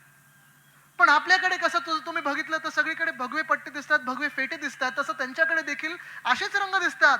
भगव्या खुर्च्या दिसतात, लाल खुर्च्या दिसतात, पिवळ्या खुर्च्या दिसतात, निळ्या खुर्च्या दिसतात. फरक हाच आहे की आपण जे काही केलं आतापर्यंत, शिवसेना म्हणून जे काही केलं आतापर्यंत, मग महाविकास आघाडी सरकार बनवणं असेल किंवा ते वर्षा बंगला सोडणं असेल, ते आपण जनतेसाठी केलं. त्यांनी जे काही केलं त्यांच्या मनात खुर्च्याच होत्या, ते त्यांच्या समोर दिसतं.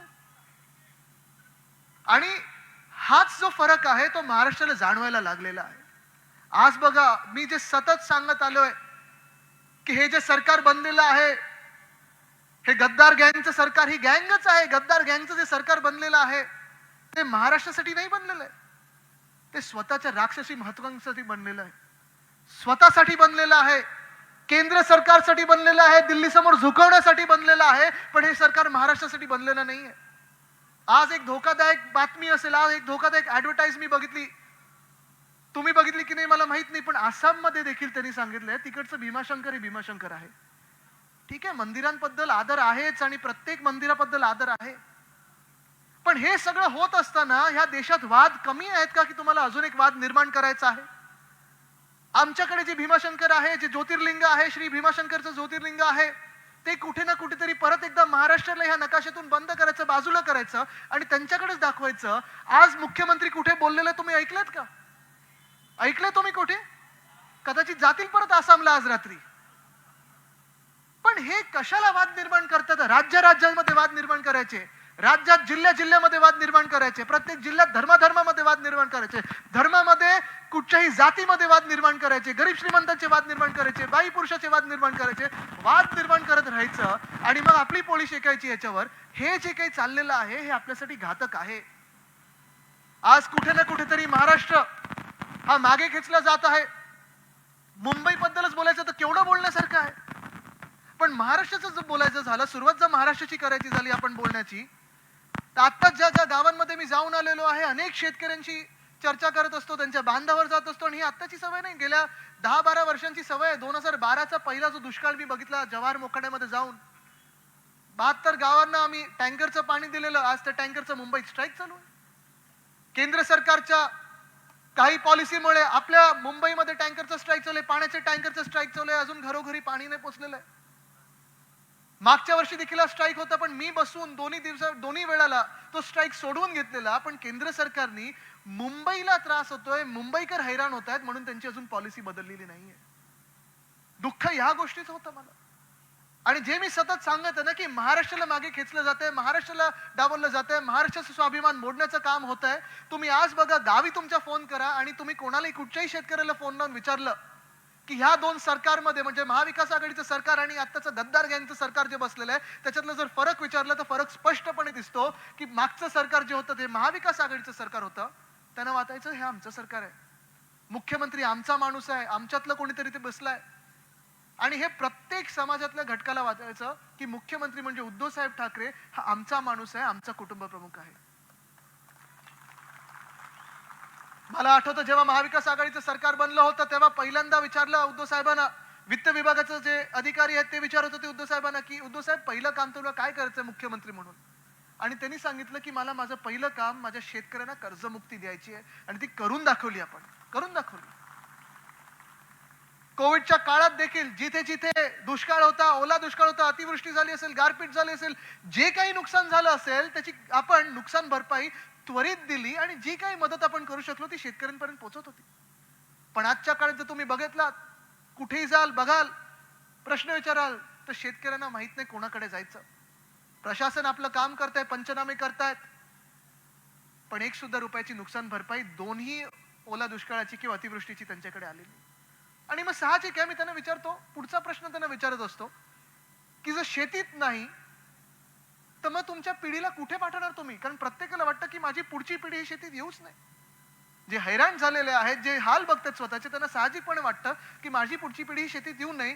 ते मला सांगतात की आमचा पुढचा उपाय असतो MIDC कडे पाठवणं किंवा शहरी भागात पाठवणं. मुंबई असेल, पुणे असेल, नागपूर असेल, नाशिक असेल, कोल्हापूर असेल, सोलापूर असेल. आणि आज मुंबईकर म्हणून तुम्हाला मी विचारत आहे की मुंबईत आपण सगळे अनेक वर्ष राहत आहोत. कदाचित आपले परिवार गावी असतील, वेगळ्या वेगळ्या ठिकाणी असतील, कोण पश्चिम महाराष्ट्रात असलं, कोण कोकणातलं असेल, कोणी विदर्भातलं असेल. तुमच्या घरी जर फोन लावून तुम्ही विचारलं तर तुम्हाला तेच सांगतील गावी येऊ नका, कारण शेतकरी हैराण आहेत, त्रस्त आहे, शेतात काही आता राहिलं नाही आपल्या. मुंबईकर म्हणून तुम्हाला आज विचारत आहे की तुमची पुढची जी पिढी, जी माझ्या वर्षाचे मुलं मुली असतील, माझ्या वयाचे मुलं मुली असतील, किती लोकांचे आहेत माझ्या वयाचे मुलं मुली? हात वरती करून सांगा. कॉलेजमध्ये किती मुलं मुली गेलेत? सगळ्यांचे मुलं मुली गेलेत, सगळ्यांची पुढची पिढी गेली. कॉलेजमध्ये शिकायलाच पाहिजे मुला मुलींनी, शाळेत आणि कॉलेजमध्ये डिग्र्या मिळाल्याच पाहिजेत, शिक्षण हे पूर्ण झालंच पाहिजे. पण आज मी तुम्हाला प्रश्न विचारत आहे की ह्या गेल्या 6-8 महिन्यामध्ये तुम्ही मला सांगा, पुढच्या पिढीला जर रोजगार पाहिजे असेल, हाताला नोकरी पाहिजे असेल, हाताला काम पाहिजे असेल, तर ह्या महाराष्ट्रामध्ये तुम्ही एक तरी नवा उद्योग आलेला बघितलाय का? ऐकलंय कोणी? कोणीच नाही ऐकलं. जसं महाविकास आघाडीच्या काळामध्ये मला आठवतं सुभाष देसाई साहेब जेव्हा आपले उद्योग मंत्री होते, उद्धव साहेबांच्या नेतृत्वाखाली अजित पवार साहेबांच्या सोबत, नितीन राऊत साहेबांच्या सोबत, बाळासाहेब थोरात साहेबांच्या सोबत, अनिल परब साहेबांच्या सोबत आम्ही सगळे जेव्हा मंत्रिमंडळात बसायचो तेव्हा 6.5 लाख कोटीची गुंतवणूक आपण ह्या महाराष्ट्रात आणू शकलो. 6.5 लाख कोटीची गुंतवणूक. आणि मग आत्ताचे जे उद्योग मंत्री झालेले आहेत त्यांचे उद्योग त्यांना पण माहिती नाही, आपल्याला पण माहिती नाही. पण कोकणात जर जाऊन विचारलं सभेत तर बरोबर त्यांचे उद्योग काय ते कोकणातले लोक आपल्याला सांगतात.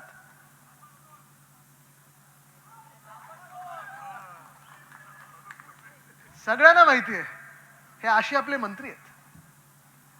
कधी कधी आम्हाला आमची चूक आता जाणवायला लागलेली की अशा लोकांना आपण पद दिली. ठीक आहे, विश्वास ठेवला, विश्वास ठेवायला लागतं, विश्वास ठेवत राहणार आपण. जसे आहोत तसे चांगले आहोत आपण, आपण बदलण्याची गरज नाही, आपण चोरी नाही केली. पण मूळ गोष्ट ही आहे की ह्या 6 महिन्यामध्ये मी जेव्हा त्यांना चॅलेंज दिलं की आमच्या काळातले उद्योग काढा आणि तुमच्या काळातले उद्योग काढा, त्यांनी सांगितलं नाही आदित्य ठाकरे खोटं बोलतायत.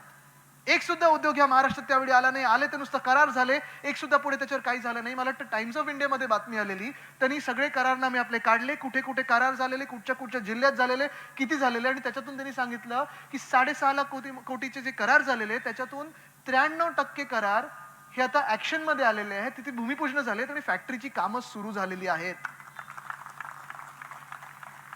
म्हणजे पुढच्या 5 ते 6 वर्षामध्ये ज्या ज्या संध्या उपलब्ध होणार आहेत, रोजगाराच्या असतील, स्वयंरोजगाराच्या असतील, जिथे जिथे फॅक्टरी येणार आहेत, ते फक्त आणि फक्त उद्धव साहेबांच्या सरकारमुळे होतं, महाविकास आघाडीच्या सरकारमुळे होतं, देसाई साहेबांच्या कामामुळे होतं.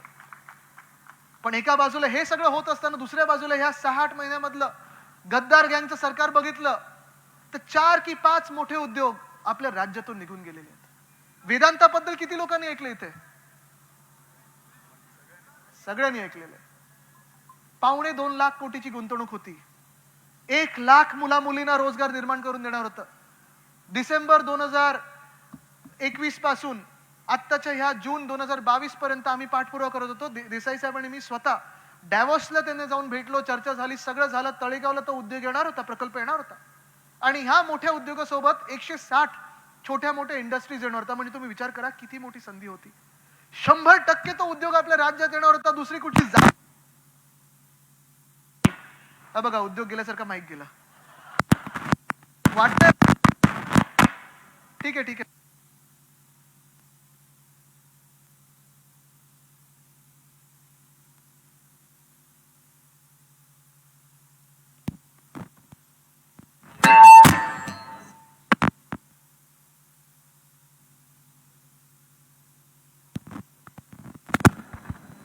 काय रे कुठचा वापरू? हा ठीक आहे. आता हा बंद आहे पण. हा ठीक आहे ठीक आहे, जाऊ दे आता हा बंद. ही इनिंग संपली, आता ह्या इनिंगवर आलेलो आहे. भाषणाचा दुसरा भाग. पण पण मूळ गोष्ट ही आहे की जेव्हा वेदांता फॉक्सकॉन बद्दल 100% हा उद्योग आपल्या राज्यात येणार होता, आता दुसरं कोणतरी बोलतं असं वाटतं बघा, आवाज बदलला. म्हणजे माझा आवाज तोच आहे, माईकचा बदललाय, भूमिका नाही बदलली. पण जो उद्योग आपल्याकडे 100% येणार होता, हाच उद्योग पुढे घेऊन जात असताना मला आठवतं मी विधान भवनात बसलेलो, असेंब्लीमध्ये बसलेलो, आणि या घटनाबाह्य मुख्यमंत्र्यांनी सांगितलं, जसं की तो एखादा ठेकेदार असेल, रस्त्याचा कॉन्ट्रॅक्टर असेल, तसं सांगितलं, तो वेदांतावाला येतोय 4 लाख कोटी घेऊन येतो. त्यांना माहिती पण नव्हतं किती कोटीची गुंतवणूक आहे. आणि सगळं काही झालं, जाहीर केलं. सुषमाताई त्यांनी ऍडव्हर्टाईज दिली की वेदांता फॉक्सकॉन महाराष्ट्रात आला, आणि जणू काय ह्यांनीच सगळं केलं असं त्यांच्या MIDCच्या जर्नलमध्ये छापलं. सगळीकडे ऍड बीड सगळं झालं. आणि ते झाल्यानंतर सप्टेंबरमध्ये माझ्याकडे पहिली बातमी आली. मुख्यमंत्र्यांकडे ती बातमीच नव्हती. माझ्याकडे बातमी आली की गुजरातमध्ये तो वेदांता फॉक्सकॉनचं कंपनी गेली. मी गेल्यानंतर पूर्ण धांदल उडाली. मी सगळं ट्विट केल्यानंतर मुख्यमंत्र्यांना माहिती नाही ह्या गेलं कुठून, आलं कसं. उद्योग मंत्र्यांना तर हा प्रकल्प येतच होता हे माहिती नव्हतं. आणि हे सगळं झाल्यानंतर तुम्हाला आठवत असेल, माझी पत्रकार परिषद झाली, देवेंद्रजींची झाली, मुख्यमंत्र्यांच्यावर बोलेच ना. पण एका मागोमाग एक प्रत्येक उद्योग गेल्या 6 महिन्यात 8 महिन्यात आपल्या राज्यातून सगळी दुसरीकडे गेला. जर तुम्हाला आठवत असेल तर मला तुम्ही सांगा, वेदांता फॉक्सकॉन गेलं कुठे? एअरबस टाटा गेलं कुठे? मेडिकल डिव्हाइस पार्क गेलं कुठे? बलड्रग पार्क गेलं कुठे? 40 गद्दार पळाले कुठे?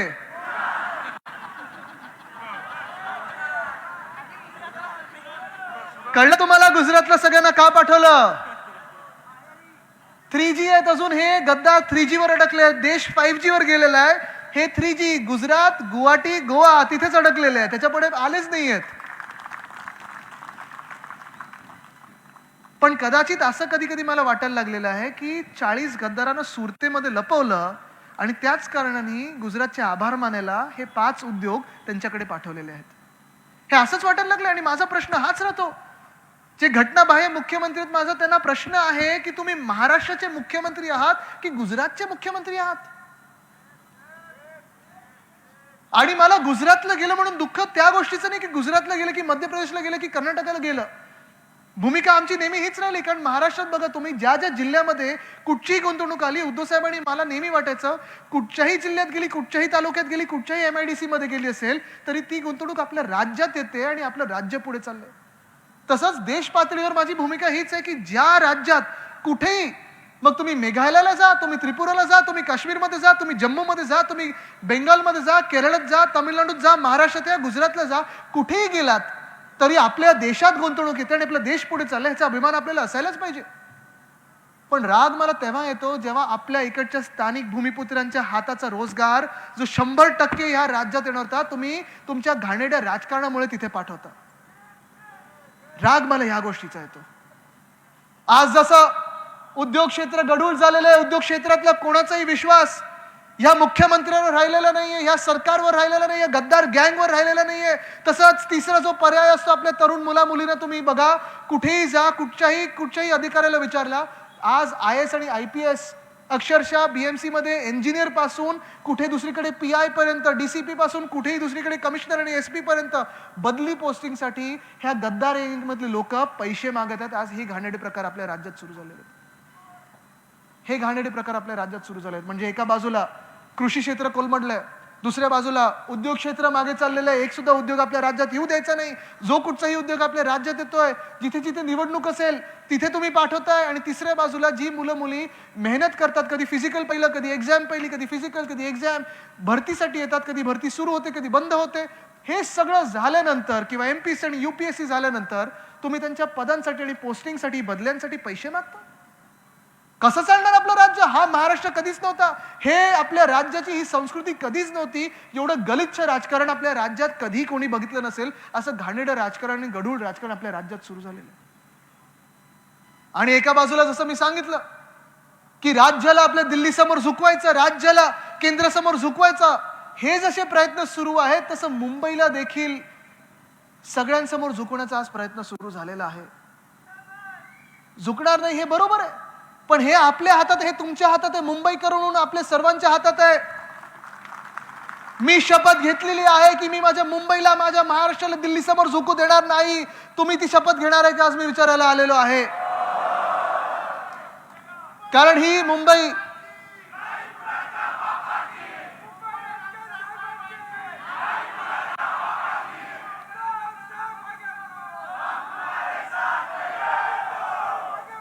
पण एक बघा, एक आपल्याला हुशार राहायला लागणार आहे. ते आपले साहेब पण चोरायचा प्रयत्न करत आहेत. आता योगायोगानी अलिबाबा और 40 चोर हा 40चा आकडा तिथे गाठलेला आहे, बनलेला आहे.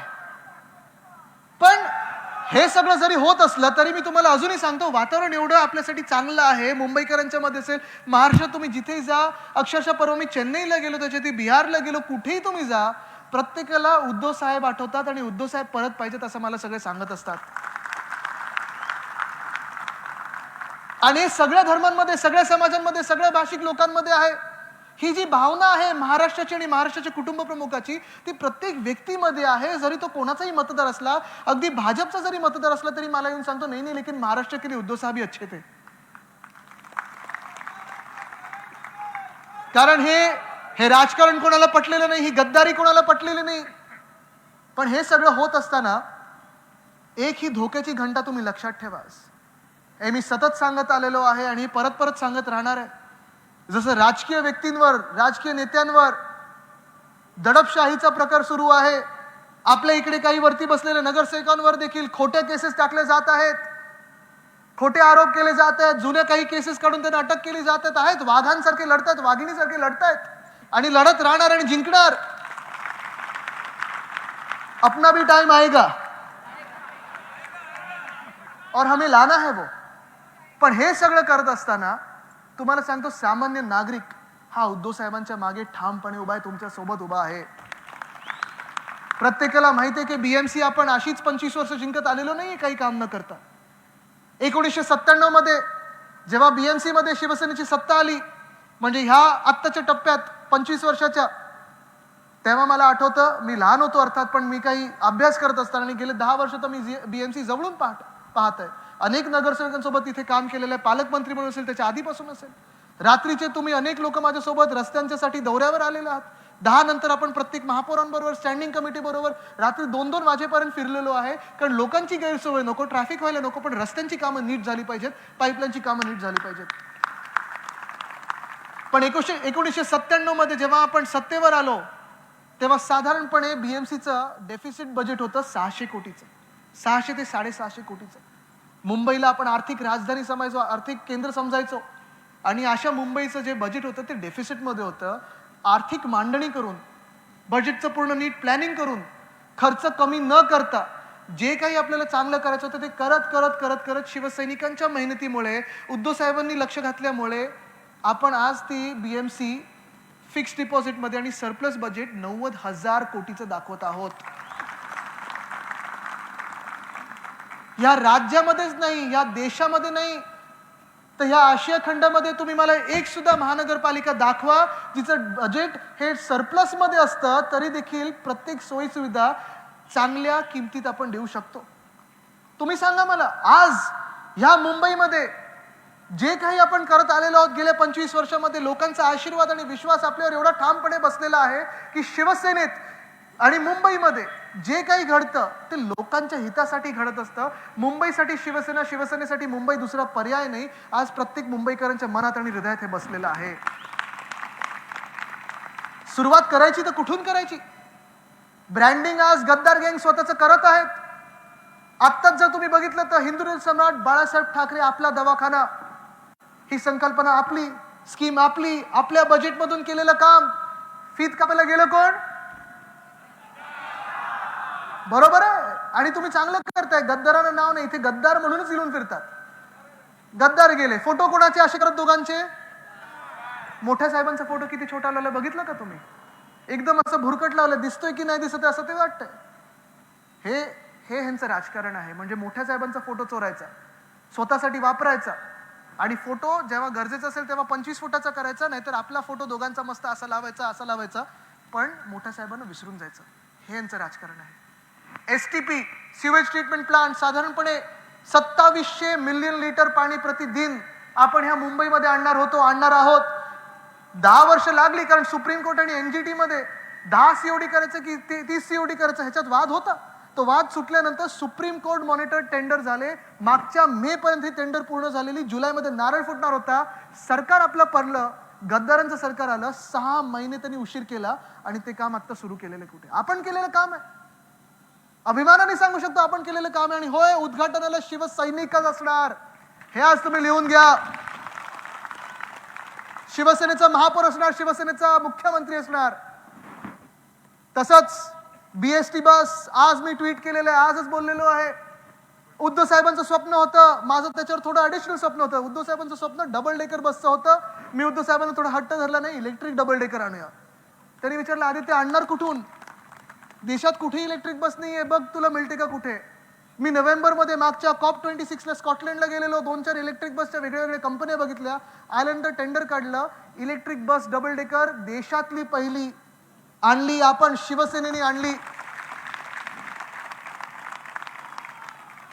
पोतमी साहेब, गंमत माहितीये का काय? जेव्हा इलेक्ट्रिक बस आणली तेव्हा सरकार आपलं होतं. जेव्हा टेंडर वगैरे पूर्ण झालं, असेंब्लीमध्ये, विधानसभेमध्ये माझ्यावर आरोप झाले की ही इलेक्ट्रिक बस तुम्ही इथून आणली, तिथून आणली, भ्रष्टाचार केला, असं केलं, तसं केलं. ठीक आहे, सरकार पडलं. मला वाटलं आता काय खोदून काढतात, हे काढण्यासारखं काहीच नव्हतं. नाहीतरी उद्घाटनाला कोण गेलं माहितीये का? ज्यांनी आरोप केले तेच उद्घाटनाला. म्हणलं हे काय? ठीक आहे, चला सगळीकडे तुमचे फोटो लावा, मला फोटोची गरज नाही. मी एक सुद्धा होर्डिंगवर दिसणार नाही, कारण मी प्रत्येक मुंबईकरच्या हृदयामध्ये बसलो आहे. आणि फरक हाच आहे की इथे जेव्हा मी बोलतो तेव्हा माझ्यात मीपणा शून्य, कारण मी शून्य आहे. मी म्हणजे तुम्ही आणि प्रत्येक शिवसैनिक आहे. आदित्य ठाकरे काही नाही, शून्य आहे. पण जसं हे मी सांगत आहे, BSTचं सांगत आहे, तसं आत्ता देखील, आत्ताच्या घडीला, आणि आत्ता पण मी बघत होतो, कदाचित त्यांनी आता स्टे दिलेला आहे. मी बघत होतो BSTच्या बसेस गच्च भरलेल्या असतात, कोण स्टँडिंग मध्ये असतं. आज तर मी महिलांच्या बसमध्ये पुरुषांना ढकललेलं बघितलं. खरं आहे, आत्ता बघितलं मी. पण आपलं जे स्वप्न होतं ते सोपं होतं. आत्ता आपल्या फ्लीटमध्ये, BSTच्या फ्लीटमध्ये 3337 बसेस आहेत. माझं जे स्वप्न आहे ते 2027 पर्यंत या मुंबईमध्ये मला 10,000 इलेक्ट्रिक बस आणायच्या आहेत. त्याच्यातून 900 बसेस मला इलेक्ट्रिक डबल डेकर आणायचे आहेत. आता 2 आणलेत या गद्दारांनी. पण हे सरकार कोलमडल्यानंतर पुन्हा एकदा 900 पर्यंत जाऊ आपण आणि आणू त्या मुंबईसाठी. पण बस बद्दल जर सांगायचं झालं तर असंच स्वप्न माझं पुण्यासाठी आहे, नवी मुंबईसाठी आहे, नाशिकसाठी आहे, नागपूरसाठी आहे, संभाजीनगरसाठी आहे. आणि जिथे जिथे मी करू शकलो तिथे तिथे सुरुवात केलेली आहे. पण जगभरात मुंबईसारखे दर नाहीत कुठे. म्हणजे हे जे मध्ये चाललेलं ना, एक थोडं चर्चा सुरू झालेली की FD मध्ये 90,000 कोटी आहेत, तुम्ही करता काय, असाच पैसा राहिलाय का? असाच पैसा राहिला नाहीये. त्या 90,000 कोटींमधून माझ्या BMCचे सगळे जे कर्मचारी आहेत, अधिकारी आहेत, त्यांच्या पेन्शनसाठी आपण तिथे पैसा ठेवलेला आहे. त्याच पैशामधून आपण कोस्टल रोड बनवत आहोत 12,500 कोटीचा, आणि एक सुद्धा कर किंवा टोल लावलेला नाहीये. कोस्टल रोड मुंबईत 2 बनत आहेत. एक MSRDCचा कोस्टल रोड बनतोय, तो कोणाकडे होता 7 वर्ष खातं? गद्दार यांच्या नेत्याकडे. त्याच्यावर 4 टोल आहेत, 4 टोल नाके. कारण आर्थिक जे काही त्यांचं सगळं चालतं ते त्यांच्या मित्रांसाठी चालतं, ठेकेदारांसाठी चालतं. आपण जे काही आर्थिक मांडणी करतो ती लोकांसाठी करतो. आपल्या कोस्टल रोडवर एक सुद्धा कुठेही टोल लावलेला नाही, ना मुंबईकरांना अधिकचा कर लावलेला आहे. GMLRचा रस्ता आपण टेंडर काढलेलं, पण ह्यांच्या कॉन्ट्रॅक्टरसाठी ह्यांनी तो रद्द केला आणि 1 वर्ष आता पुढे ढकललेलं टेंडर. काम 1 वर्षांनी लेट झालं. MTHL पूर्ण करत होतो आपण, 85% पर्यंत आणलेलं आहे ट्रान्स हार्बरचं लिंकचं काम. पण मी सांगण्याचा मुद्दा हा आहे माझा की जगात तुम्ही कुठेही जा, जसं आपले FD आहे, जसं आपण खर्च करतो, मुंबईला सेवा देतो, त्या तुलनेमध्ये आपले जे दर आहेत ते जगभरात तुम्हाला कुठेही मिळणार नाहीत. सगळ्यात स्वस्त आणि सगळ्यात मस्त सेवा ही मुंबईत मिळत असते.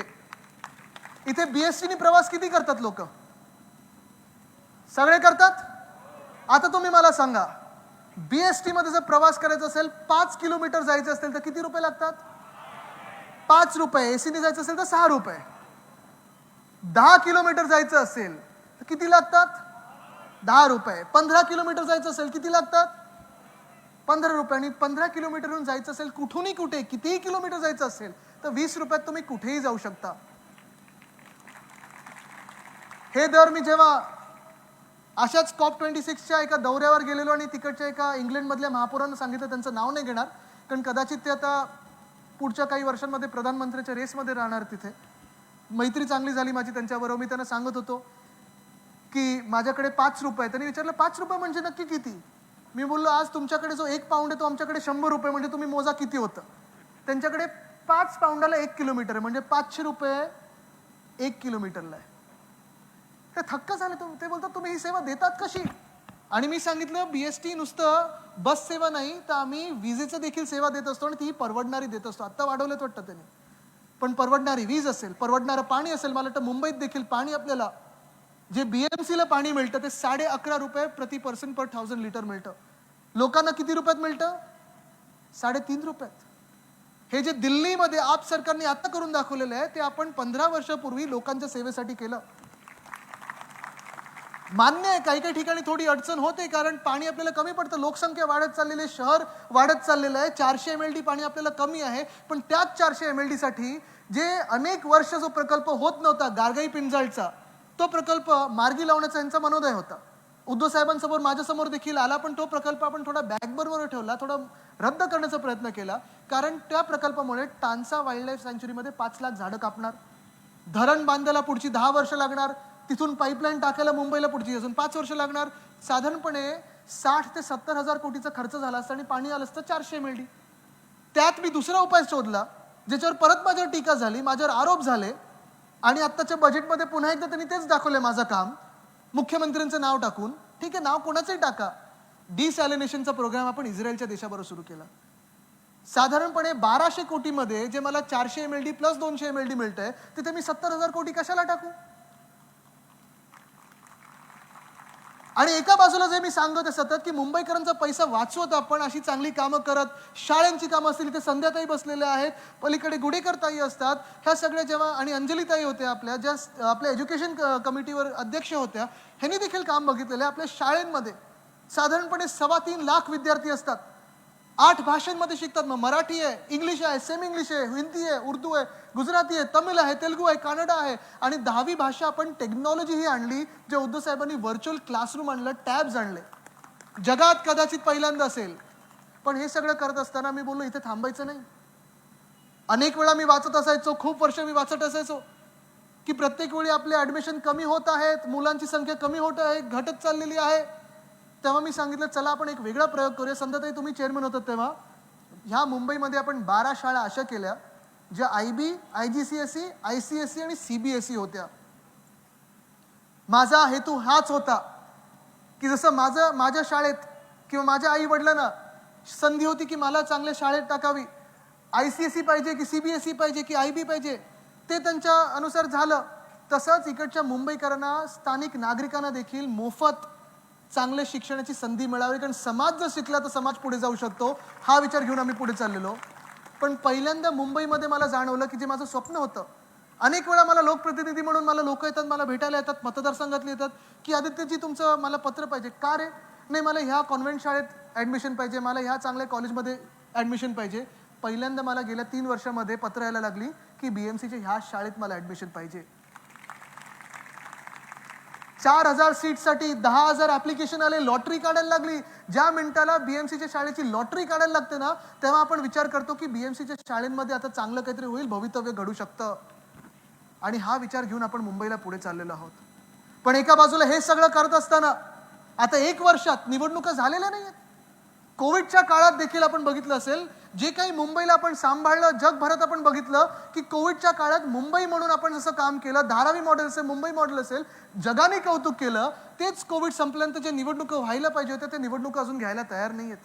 अजून यांच्या सर्वेमध्ये हे जिंकतात असं दिसत नाही. जिंकणार ती शिवसेना शिवसेना शिवसेनाच जिंकणार हे दिसतंय म्हणून आज निवडणुका घ्यायला तयार नाहीयेत.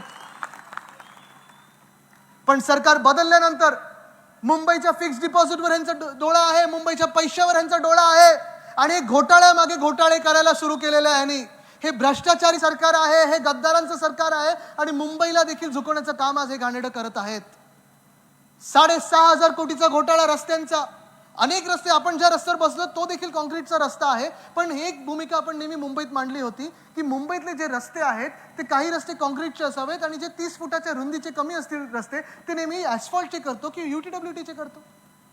पण आज यांना सुचलेलं आहे की 6,500 कोटीचे रस्ते आपण करू, 400 किलोमीटरचे रस्ते आपण करू, सगळे कॉन्क्रीट करू. मग आमचं पाणी पावसाचं जिरणार कुठे, झिरपणार कुठे?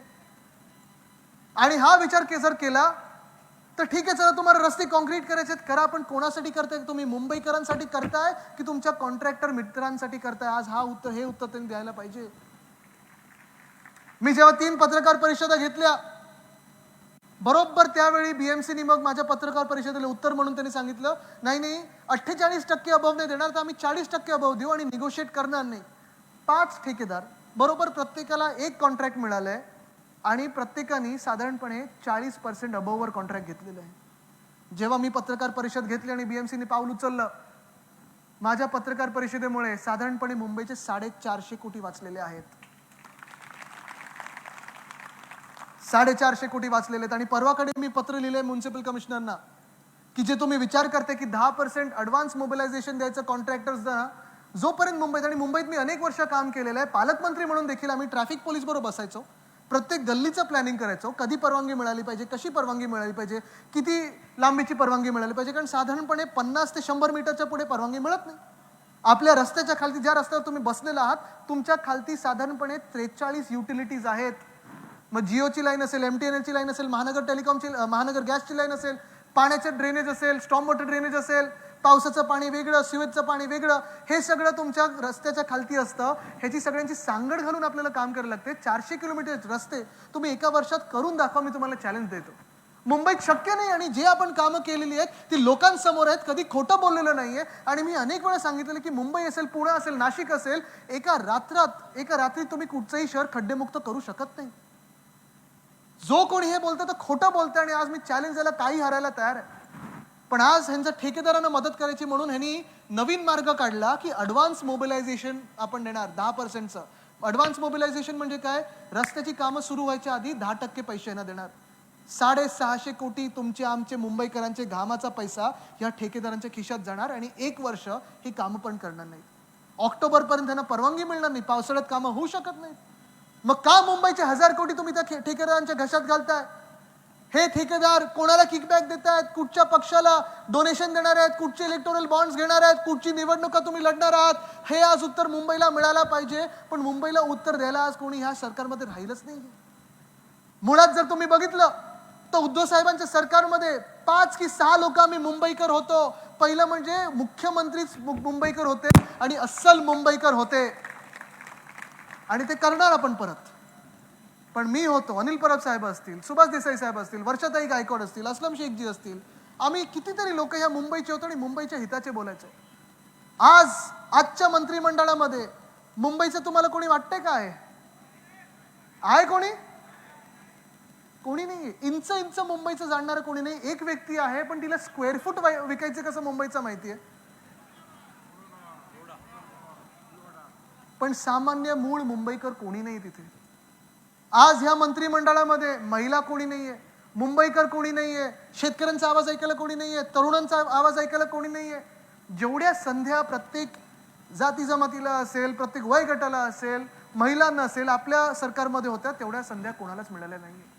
आणि तुम्ही आज लिहून घ्या की ह्या सरकारचा विस्तार होत नाही म्हणजे नाही, आज तुम्ही लिहून घ्या. कारण हे सरकार हे अल्पायुचं सरकार आहे. हे सरकार हे अशा लोकांचं आहे की ज्यांनी बंद नाही केलं, ज्यांनी गद्दारी केली आणि गद्दारी करायला देखील हे डरपोक लोक सुरतला पळाले, तिथून गुवाहाटीला पळाले, तिथून गोव्याला पळाले आणि फौजफाटा घेऊन आपल्या परत राज्यात आलेले आहेत. असे राज्यकर्ते आपल्या डोक्यावर बसलेले आहेत. तुम्हाला हे राज्यकर्ते मान्य आहेत का? मान्य आहेत? हे एक सुद्धा चॅलेंज घ्यायला तयार नाही आहेत. मी त्यांना बोललो, चला पत्रकारांसमोर या, लोकांसमोर या, वेदांता फॉक्समॅन बद्दल बोलायला तयार नाही आहेत. एअरबस टाटा बद्दल बोलायला तयार नाही आहेत. रस्त्याबद्दल बोलायला तयार नाही आहेत. मी त्यांना सोपं चॅलेंज दिलेलं, वरळीतून लढून दाखवा. काय झालं? मी त्यांना सांगितलं होतं, चला मी साधा आमदार आहे, 32 वर्षाचा तरुण आहे, माझ्या हातात ना केंद्र सरकार आहे, ना राज्य सरकार आहे, ना स्थानिक स्वराज्य संस्था आहे. मी कोणावर काही अटक करू शकत नाही, कोणावर धाडी पाडू शकत नाही जसं तुम्ही करू शकता. तुमच्या मागे तर महाशक्ती उभी आहे. म्हणजे 33 देशांनी नोंद घेतली, तिकडचे पंतप्रधान आणि राष्ट्रपती पण तुमच्या प्रचाराला येतील. ते लक्झेंबर्गचे कोण आहेत ते प्रचाराला येतील, बायडेन येतील, सगळे येतील. सगळ्यांना घेऊन या, मी एकटा लढीन तुमच्या समोर, तरीही जिंकून दाखवीन.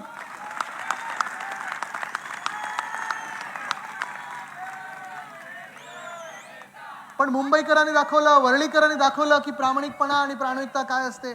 ते माझ्यासोबत उभे राहिले, त्यांनी आशीर्वाद माझ्यासोबत ठेवले आहे, त्यांचं प्रेम माझ्यासोबत राहिलेलं आहे.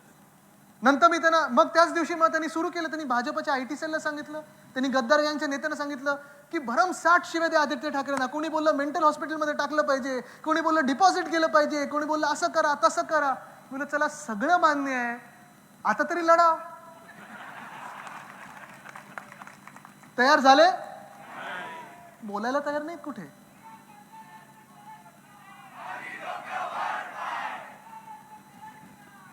आता खाली डोकं वर पाय पण नको, त्याला शीर्षासन बोलतात, त्याचे पण फायदे असतात. ते योगाला पण भ्रष्ट करून टाकतील असे ते लोक आहेत. नंतर मी त्यांना पुढे जाऊन अजून एक पाऊल पुढे टाकलं आणि मी बोललो चला अजून एक चॅलेंज देतो तुम्हाला. तुम्हाला वरळीतून जमत नाही ना निवडणूक लढायला, मी तुमच्या मतदारसंघात येतो, ठाण्यात येतो, तिथे तुम्ही आमदारकीचा राजीनामा द्या, तिथून लढतो आणि तिथून जिंकून दाखवतो म्हणजे दाखवतोच. कारण ठाण्याचा देखील मूळ DNA हा शिवसेनेचाच आहे. हिंदू सम्राट बाळासाहेब ठाकरेंचे विचार, आनंदीगे साहेबांचे विचार हे तिथे आहेत. गद्दारीला तिथे स्थान नाही आहे. तिथे रक्त रक्तात भगवा झेंडा आहे. आणि मी तुम्हाला आज सांगतो की जेव्हा निवडणुका होतील ना, तेव्हा 40च्या 40 दिसणार नाही म्हणजे नाही. तुम्हाला सांगतोय. पण एका बाजूला निकालासाठी आपण थांबलेलो आहोत. कारण जेव्हा न्याय होईल, जेव्हा ह्या देशामध्ये, मी तुम्हाला परत सांगतो, सत्तामेव जयतेला महत्व नाही, सत्यमेव जयतेला महत्व आहे. आणि जर सत्यमेव जयते चाललं तर हे 40 गद्दार बाद होतील, 13 गद्दार खासदार पण बाद होतील म्हणजे होतील. ही भाजपाची खेळी असू शकते. कारण तुम्ही बघा, आता मी त्यांच्यात लावालाव्या करत नाही, पण एक सोपं छोटंसं माझं एक ऑब्झर्वेशन आहे की जेव्हा जेव्हा अधिवेशन असतं किंवा त्यांचे सर्वोच्च नेते आपल्या राज्यात येतात किंवा G20ची मीटिंग असते, बरोबर आदल्या दिवशी मुख्यमंत्र्यांचा एक घोटाळा किंवा चौकशीची मागणी ही मंत्रालयातून बाहेर येते. आता हे कोण करत असेल? आपल्या हातात त्यांच्या फायली नाही आहेत. आपल्याकडे माहिती नाही पोलिसांच्या निर्भय फंड मधून गाड्या घेतल्या, ते कोणाला सिक्युरिटी दिले आपल्याला माहिती नाही. पण हे कुठून येतं, हे कसं येतं, हे 40 गद्दारांनी पण जरा विचार करायला पाहिजे. आणि अजून काही ज्या फायली आमच्याकडे दिलेल्या ते ह्या अधिवेशनामध्ये येणार आहेत, त्या पण कुठून आल्या हे पण त्यांनी थोडं विचार करणं गरजेचं आहे. एकंदरच त्यांचं भवितव्य हे VRS घेतल्यासारखी आता स्थिती झालेली आहे. पण हे जे काही लढा चालू आहे, आज महाप्रबोधन यात्रा असेल, शिवसंवाद यात्रा असेल, आज मुंबईमधले जे माझे मेळावे आहेत, जे मुंबईकरांसाठी आम्ही बोलत आहोत, झगडत आहोत, भांडत आहोत, हे फक्त शिवसेनेसाठी नाही. होय, मला दुःख या गोष्टीचं आहे की मुंबईला मागे टाकण्याचा प्रयत्न होतो. ते घाणेरडे LED लाईट सगळीकडे लावून ठेवलेले, कुठेही डिझाईनचा विचार नाही केलाय, ना काही सौंदर्याचा विचार केलेला आहे, नुसतं ठेकेदारांना काम करण्यासाठी हे चाललेलं आहे. दुःख या गोष्टीचं आहे की ज्या महाराष्ट्राला आपण सुवर्णकाल दाखवत होतो त्या महाराष्ट्राला अंधारात ठेवलेलं आहे. ह्याचं दुःख निश्चित आहे. सरकार गेल्याचं दुःख नाहीये, कारण सरकार काही येतात जातात पुन्हा येतात. आणि नाहीतरी आपण अनेक वर्ष विरोधी पक्षातच बसलेलो, सवय आपल्याला ती. आता पण विरोधी पक्षातच ढकललेले, पाठीवर 40 वार झालेले आहेत, ते एवढे खोल आहेत, कधी कधी बोलावं की नाही बोलावं ह्याच्यावर पण विश्वास बसत नाही. बोलावं की नाही बोलावं हे देखील कळत नाही, कोणाकडे बोलावं, कसं बोलावं. पण ह्या 40 गद्दारांमधून एकाला सुद्धा हिंमत झाली नाही की समोरून येऊन वार करण्याची. हे असे लोक आहेत. पण हा लढा शिवसेनेबद्दल नाहीये. हा लढा एकट्या पक्षाबद्दल राहिलेला नाही, सरकारबद्दल राहिलेला नाही. हा लढा आता देशाच्या संविधानाबद्दल राहिलेला आहे. जे डॉक्टर बाबासाहेब आंबेडकरांनी आपलं संविधान लिहून दिलेलं आहे, जी या देशात आपण लोकशाही जपत आलेलो, जोपासत आलेलो आहे, त्याचं रक्षण करत आलेलो आहे. तुम्ही विचार करा, गेल्या 1 वर्षामध्ये, गेल्या 6-8 महिन्यामध्ये जेव्हा हे गद्दारांचं सरकार आलं,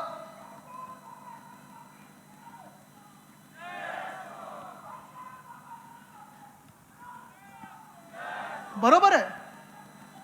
हीच जी घोषणा आणि ह्याच्यासाठी शिवशक्ती आणि भीमशक्ती एकत्र आलेली आहे, ह्याच लढ्यासाठी एकत्र आलेली आहे.